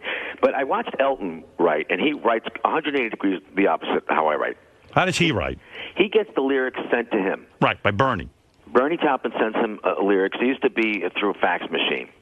And he gets the lyrics, he puts them on the piano, and he'll start setting the lyrics to music. So he starts with the words and then sets music to it. I start with the music and set words to it. In other words, I'll start writing a chord progression and a melody, and okay, puts me in a mood when I'm doing this. Like, what's the mood? What's the code? What is this music saying to me? And I try to decipher the emotional content of the music into lyrics, it's like translating a language into English. You know what I mean? Yeah. That's the process for me, and sometimes it's torturous because I can listen to classical music and not need lyrics. I don't need it translated for me. I listen to Beethoven, I know how the guy was feeling. I listen to Mozart, I know how the guy was feeling. But you tap into little things. Like I noticed in the movie, I just telling Robin about this. I see you come out and you're wearing a sheriff's badge on your jacket. Wells Fargo badge. Wells Fargo badge. And I said, well, what the fuck is that about? Billy doesn't wear that. And then all of a sudden I noticed when the Beatles came out at Shea, Paul McCartney had a Wells Fargo badge on. They all did. That's right. Right. And you picked up on that. That meant something to you. Yeah. Me, I would have ignored it. Yeah. But that was big for you, right? Somebody gave me that badge. And I looked at it and said, oh, the Wells Fargo, where do I know this from? Where do I know this from? And then I saw footage of the Beatles at Shea. Right. And they had come to Shea in a Wells Fargo truck. Right. And the driver gave them all badges. So I said, hey, wait a minute, I'm going to play at Shea like the Beatles did. I'm going to wear that badge. So it's all in the details. Yeah, no, it really meant something for you to play at Shea because the Beatles were responsible for your career. You saw them, and that was when the light bulb went on over your head. You said, "That's it. I'm going to be a star. I'm going to be a musician. That's what I want to do. I want to do what they're doing." That was the eureka moment. Absolutely. So how was it when Paul McCartney made all that effort to come to the? You'll see Paul McCartney walks out on stage, and Billy, you got quite emotional, I think. Because, it was nuts. Yeah. It was so dramatic. He had actually called me the day of that show. I know Paul. I've known him for a couple of years. He was actually Alexa's uncle.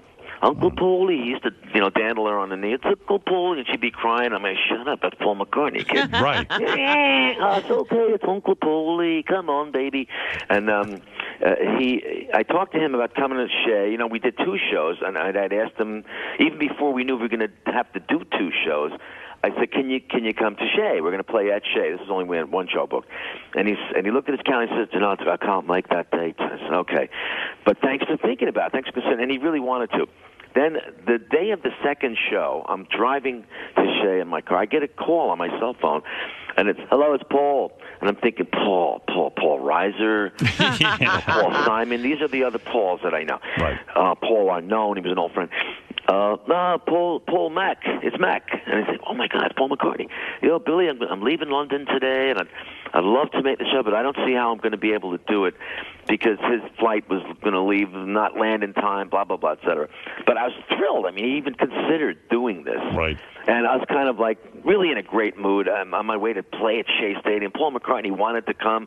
Okay, that was it. And then when he did show up, they finagled his flight ahead of other flights. You know about these? Yeah, I saw it in the movie. They actually changed the order. And they made sure he landed in time, and he got there just at the end of the show. And well, he I closed have out the a bone show. to pick because I hustled around and got tickets to the last play at Shea. Yeah. And then there was another last play at Shea. Yeah, I know. Thanks a lot, You're Billy. angry then. Yeah, you know what? It was a real dilemma because so many scalpers got the tickets for the first show, and I really wanted this to get to the people who wanted to see us, not the scalpers. Yeah, but you know what's amazing about you? You really are so insecure that you really thought you weren't even going to maybe fill up Shea Stadium. You really were nervous about it. That's why I think you invited all these other entertainers to show up. Not Paul McCartney necessarily, but Tony Bennett shows up, John Mayer shows up. You really were like, and you say it in the movie, I don't know if people are going to show up. You really believe that, don't you? I don't know. How do I know? What, are you kidding? Look, would I go see me? I don't know. Yes, you would. To Shea Stadium, you got to pay a lot of money. It's a pain in the ass to get the tickets. I don't know. Billy's not looking too good these days. Do you forget? You keep alluding that you don't look. I don't care what you. If you look like a monster and you got your kind of songs, people are going to come. It doesn't make a difference. No, but you're beloved. Nowadays, when would you say, how you feel about doing your music? Honestly, I would say I was much better 20, 25 years ago. Oh my God, that's crazy. Are you but still? You mean you're still shocked that people show up? Yes, I am. Every time you go out on stage, I'm flabbergasted. Flabbergasted. Yeah. And well, you're so beloved, and you're so absolutely. The whole crowd had an incredible time. Right. It was amazing to see all the people who joined you on stage. But your songbook is really, really deep and incredible. Do you think you'll ever feel like a success ever in your life? Well, I define success maybe differently than a lot of other people would. How do you define it? So having a successful relationship, having a successful father-daughter relationship, being content with yourself, having your family thing together. Is your health good? Are your friendships good? I mean, that's to me success. It has nothing to do with your success as a musician. Well, no, I appreciate that a great deal, but wouldn't you say though, Billy? It's fleeting. When I'm watching Last Play at Shea, I'm watching you there, and you start out by singing the Star Spangled Banner, which is appropriate. You're on the piano, and it's appropriate because it's Shea Stadium, where so many baseball games. Yeah. And they flash to the audience. People are staring at you like you're God. Being a rock star, being someone who could command that kind of audience, is that the closest thing to being a god on this earth that could ever be? It's a transporting experience, I'll tell you that. Don't you think that's why marriage is so difficult for someone like you? Because Jim Carrey once said this to me. He said he'd come home after a day on a movie set, and his wife would start yelling at him to take out the garbage, and he was just like, you got to be kidding. I'm watching you on there. And I said, my God, to stand in front of thousands of people at Shea Stadium, the women are mouthing every word. Everybody's singing along, yeah. And I mean, and people get woozy from this music. How can you go home to a woman and have a normal... And be normal. I don't have a problem with that. I've never had a problem. I take out the garbage. I go shopping. I do the dishes. I clean. Yes, but you can get resentful. No, I don't feel like that at all. People kiss your ass day and night. Nah, not always. Hasn't it gotten difficult to know who the true friends are and who are not? I think I know who my true friends are now, after all this amount of time. No, I never had a problem just, making the transition. It's a job. I've had this job for so long. I've been doing this since I was 14 years old. I was in bands. And that's my job. I put on the rock star hat. I go on stage. When I come home, I don't walk around like, hey, I'm the you know me, Howard. Right. I don't think I'm all that, hot stuff. That's my job. I'm supposed to be good at my job. I think maybe I'm successful because I know how to do the job. I think a lot of people who are supposed to do this job don't do it all that well, and I get a lot more credit than I should. I'm glad you brought up the Star Spangled Banner. Can I tell you something about that? Yes. Okay. When I sang at the Super Bowl a couple of years ago, and it started to rain, and my performance wasn't good. I sang live. I don't know if people know this. Most of the time when they do the Star Spangled Banner at a Super Bowl event or the World Series, it's taped. It's pre-recorded, right. They lip sync. I said, I don't do that. I've done it a couple of times, and I don't lip sync. I take professional pride. I'm going to sing it live. Just give me the monitors so I can hear myself. Right. I was going to play the piano, and we practice it. Now I have to time it with a stopwatch because they had a jet flyover. Okay, so we did this 3 times. I brought it in at about 1:25, the same time every single time. I'm watching the stopwatch. Practice it. Okay, it's great. They had the sound monitors on. Okay, now it's showtime. Okay, the Super Bowl's about to begin. 3, 2, 1, go, Billy. I have no monitors. The TV technicians didn't turn on the monitors. And they're not sound-oriented. They're picture-oriented. That's TV. Right. They didn't turn on the monitors. Now, here I am in a stadium with, 75, 80,000 people. I can't hear myself. The sound is booming off the walls, and it starts to pour like cats and dogs. And I got to watch a stopwatch, and I'm playing the piano, and I can't hear anything. So I probably started off out of pitch, out of key. It took me about 10, 15 seconds to adjust to the echo bouncing back off the walls till I could get my pitch. Now, I think what happened was some TV technician would use one of those auto-tune things on me. Yeah. A pitch corrector, which I never use. Right. Oh. And something happened in the transmission of the broadcast where my voice sounded like synthetic. And people have been accusing me to this day. He did a lousy job at the national anthem. He couldn't sing. His voice is shot, and he uses an autocorrector. Well, I don't. And the reason I started the Shea Show was to say, look, I can sing the Star Spangled Banner, which is a tough song to sing. It is a tough song to sing. Everybody complains about it. It's difficult to sing. But I wanted to show, look, this is how it's supposed to go. And because I had my own sound guys and I could hear myself. That's really the reason we did the Star Spangled Banner. Can I tell you something about this? That was the greatest sound I've ever heard in an outdoor concert. I don't know what you do, what your people do, but it was incredible. That's the sound guy who did the sound for those shows has been with me for over 40 years. That's Brian Ruggles. Wow. Now, a He's lot been of the with me guys, from day one. you're pretty loyal. I mean, a lot of the guys who are around you seem like they've been around for a long time. Yes, they have. I have people who've been working with me 40-plus years. I have the best crew, the best road crew, the best technicians, the best stage people, roadies in the business. And what I love about these guys is they could be on the tour with some of the top names in the business, and if I'm going to go on tour, they'd rather tour with me. Right. It's kind of like the animals running the zoo. There's no manager, so there's nobody intimidating people backstage. I let them do their thing. Why at the end of the last play at Shea, you're finishing up the concert, you say to the audience, don't take shit from anybody. That's the last thing you leave them with. Although I think maybe you came back for an encore with McCartney. Yes. But why did you say that? Don't take shit from anybody. I don't know. I see You're very calculated that way. You know what you're saying, and you know what was on your mind. It's something I started doing a long time ago. I guess it started with critics when they would say things that bothered me, and I would tear up the reviews, or I'd yell about them. Or critics were rough on you, I feel, in your career. Yeah, it sort of like took the fun out of it. Sort of like being called down to the principal's office. You can't do that. Right. And I got pissed off at it. What do you mean I can't do this? I can do whatever I want. What do you think it was? What do you think? Yeah. I think they don't like being criticized.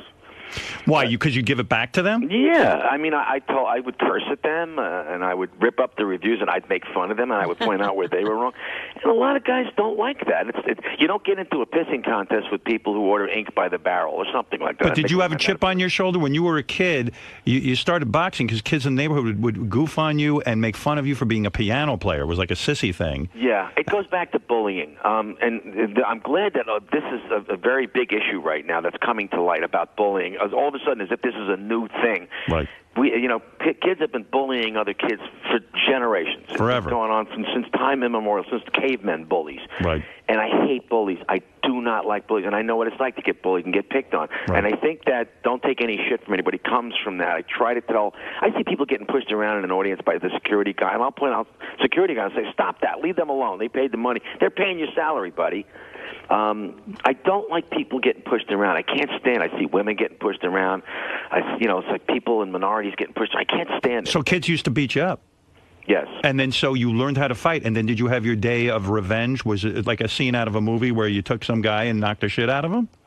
Yeah.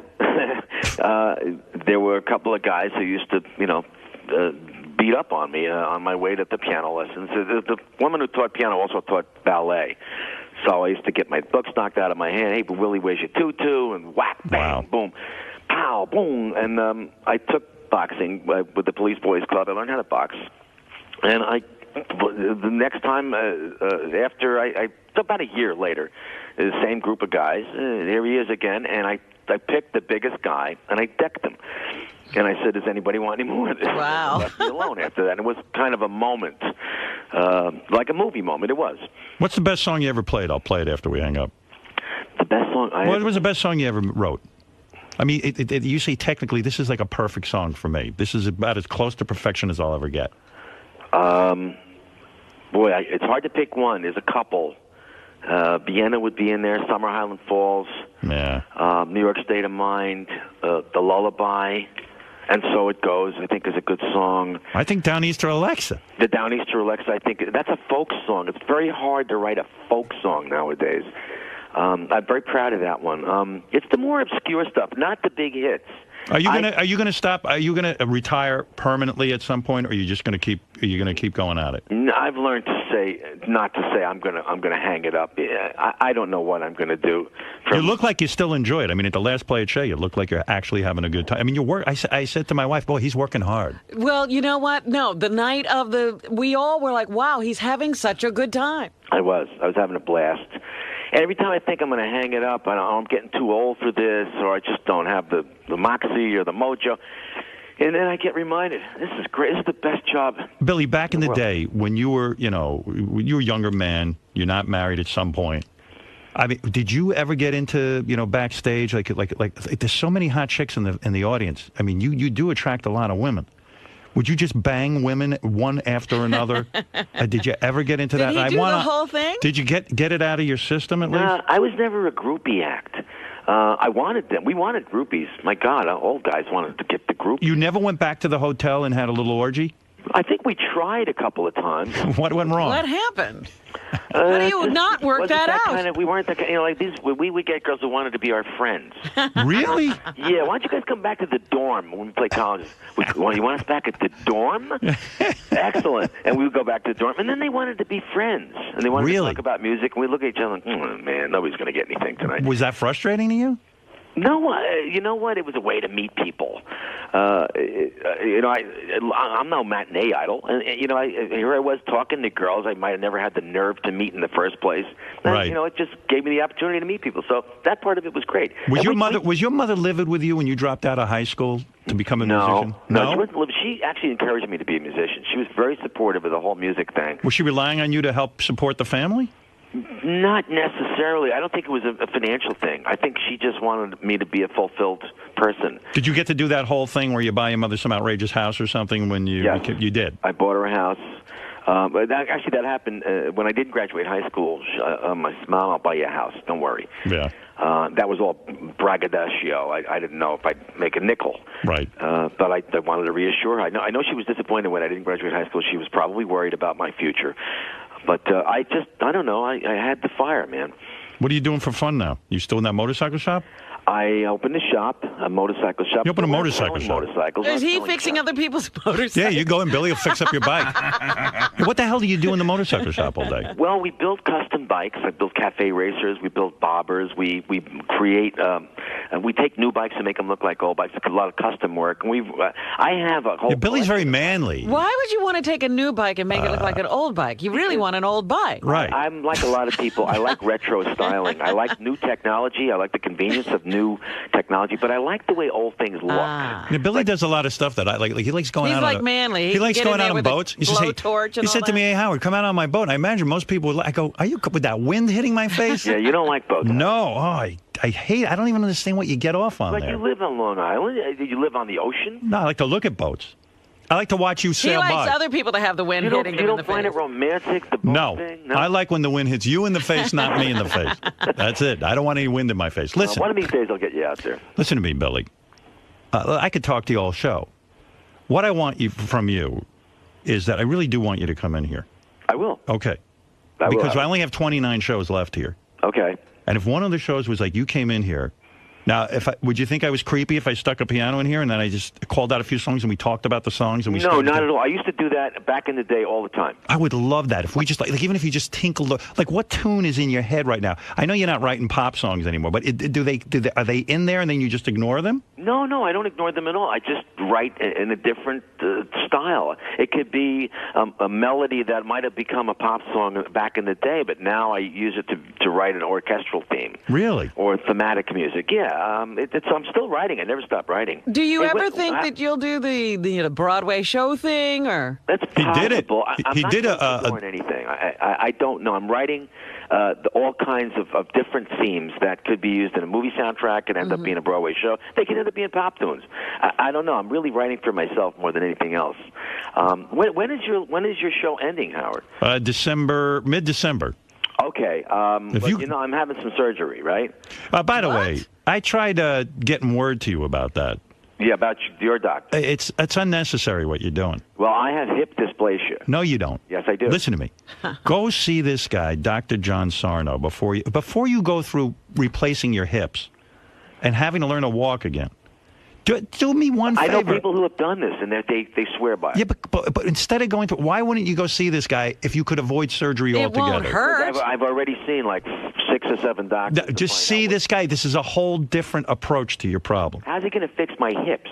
You're going to be shocked. He fixed my back. Well, back is different than hips. And my shoulder. I had a frozen shoulder. Just trust me. They told me I had a genetic... Oh, I got this pain. Oh, you get both. Yeah, well, listen to me. I've had this discussion with him. I know. And he won't listen to me. And there are a lot of people I see all the time. You talk to them and they go and they still have surgery. I know you think I don't know anything. No, I don't think No, yes, you do. And you think I'm loony. No, I don't. But I'm telling you. No, you're a smart guy, Howard. Listen to me. If you believe that, go see this guy first. And then he said... Set me up with him then. Well, all right. It's easy enough to do. I'll send you the number. Let's follow up on this. All right. And then forget the surgery. You'll be so grateful to me that you're going to come in here. We're going to sit your ass He'll down at be the piano. our resident musician. Yeah, and I'm going to go through everything with you. Oh, everything. Some stuff will not sound good just on a piano. Some songs you need drums, you need guitar. Yeah, it's all right. Don't worry about it. I'll pick the ones that sound good with just a piano. Right, and we'll sit there and we'll talk about their origins in your life. And you know what? You're going to be so grateful for me. You're going to write a song about Dr. Sarno. It's going to be called Dr. It'll be your Sarno. next hit. That's right. It's going to be your next big hit. Yeah, it sounds like a real exciting time. All right. Now we're going to talk women. Where are you now? You naked? What are you wearing right now? Really, what are you wearing right now? I'm curious. Wearing my plaid shorts. That's it? No, and a T-shirt. You got a broad there with you or not? Not right at the moment, no. You're kidding. No. You're Billy Joel. Well, hey, sometimes... Shouldn't you be getting laid? Shouldn't they just send over women when he's... Shouldn't they send women to your house? You like being alone? I have a girlfriend. I know you do, but where is she? She's at work. She works. Oh, she does? Yeah. She's probably like, hey, Billy, I don't want to work anymore. No, she actually is really into her job. What's she doing? I can't get into it. Oh, but really? She has a regular job, and she goes to work every day. She works very, very hard. She's a very dedicated woman. I really admire that. I like people who do that.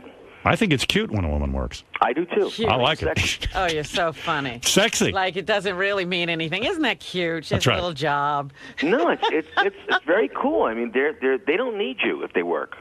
You know, you should hook up with Billy once in a while if Billy drops this girl. Really? Sure, why not? All right, let me know next time he's single. He needs a real woman. I have a little job. He needs real fun. What do you say, Billy? I'm having fun. Put her out of her misery. Woohoo! You. Billy, listen to me. The movie is called The Last Play at Shea. I was shocked by it. I thought it was going to be a concert film, which would have been fine. Which would have been fine, yeah. 'Cause But they were great it concert. is terrific. It reminded me of the whole relationship between Shea Stadium, the Beatles, what the history of Long Island was. It is a phenomenal movie. So congratulations on that. Did you? Who put up the money for this thing? I did. You did? Yeah, I'm what they call the executive producer. That just means you shell out the cash. No kidding. Yeah. Job well done. Thank you. The movie is called The Last Play at Shea. It's in theaters tomorrow night only. And why is it only one night? I don't know. I think it's some kind of a promotional thing to market this film. I see. Well, you'll love it. I'm telling you, it's terrific. Did you give the new girlfriend keys to the place yet? How far along are we in this? Does she have the code? Oh, Does my she God. have the code? Yes, she does. She has the code? Yes, she does. Oy vey. Yeah, I want her to be able to get in. I say get her in on your terms. Listen to me. You sound great. Thank you. I'm happy for you. How's Beth doing? Beth is doing very well. Good. She loved the movie, and she now loves Shea Stadium. She goes, I said, but you're from Pittsburgh. What do you care about Shea? She says, it really gave me a feeling. This is what makes me think you don't really have true Shea Stadium memories. I You do. just fell in love with this movie. Maybe that was it. You know, my dad used to bring me to Shea Stadium, except he would yell at me. I prefer what Billy's dad did. I would rather my father ran off to Vienna. But that's a whole nother story. That's my movie. Oh, God. I saw your movie. It was good. Thank you. Hey, how's Bianca, by the way? Bianca is doing well. She had eye surgery, but she's completely healed up. Good, good. I love that dog. Billy loves Bianca. Aw. And Bianca licks his feet constantly. Oh, is that right? Oh, yes. Yes. It's a regular love affair. Yeah. Anyway, look, go see Billy's movie, The Last Play at Shea. I think you'll have a blast. It's in theaters tomorrow night only. I would call it a documentary, right, Billy? Yes, more documentary than a concert film. For theater listings, go to thelastplayatshea.com. This was fun talking to you. I really It was. I do appreciate you calling in. Sure, man. And we'll follow up with that other thing. Great. I can't wait for that. Okay. All right. Thanks, Billy. Thanks. Later. Bye. Billy Joel, the one and only. Tell you another thing I learned in this movie of Billy's. Now, I always thought record guys, because I've always heard that record guys are scumbags. Mm-hmm. There's a guy named Walter Yetnikoff. You ever hear that name? Oh, yeah. Yeah, CBS.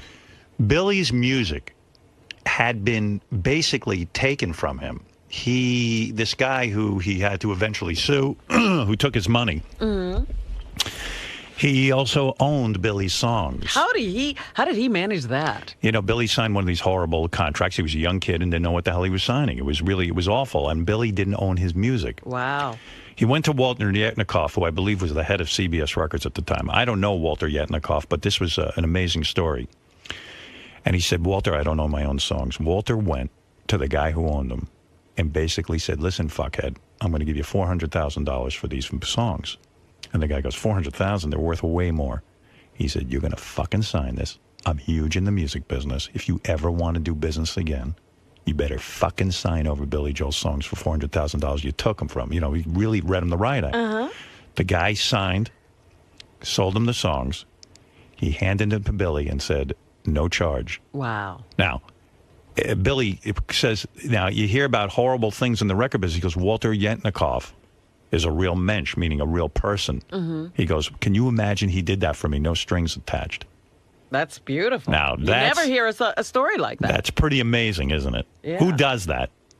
So, Walter Yetnikoff, I don't know you, but boy, that's a real nice thing. Is he still around? Yeah, he's still alive, yeah. Yeah. I don't know what he does.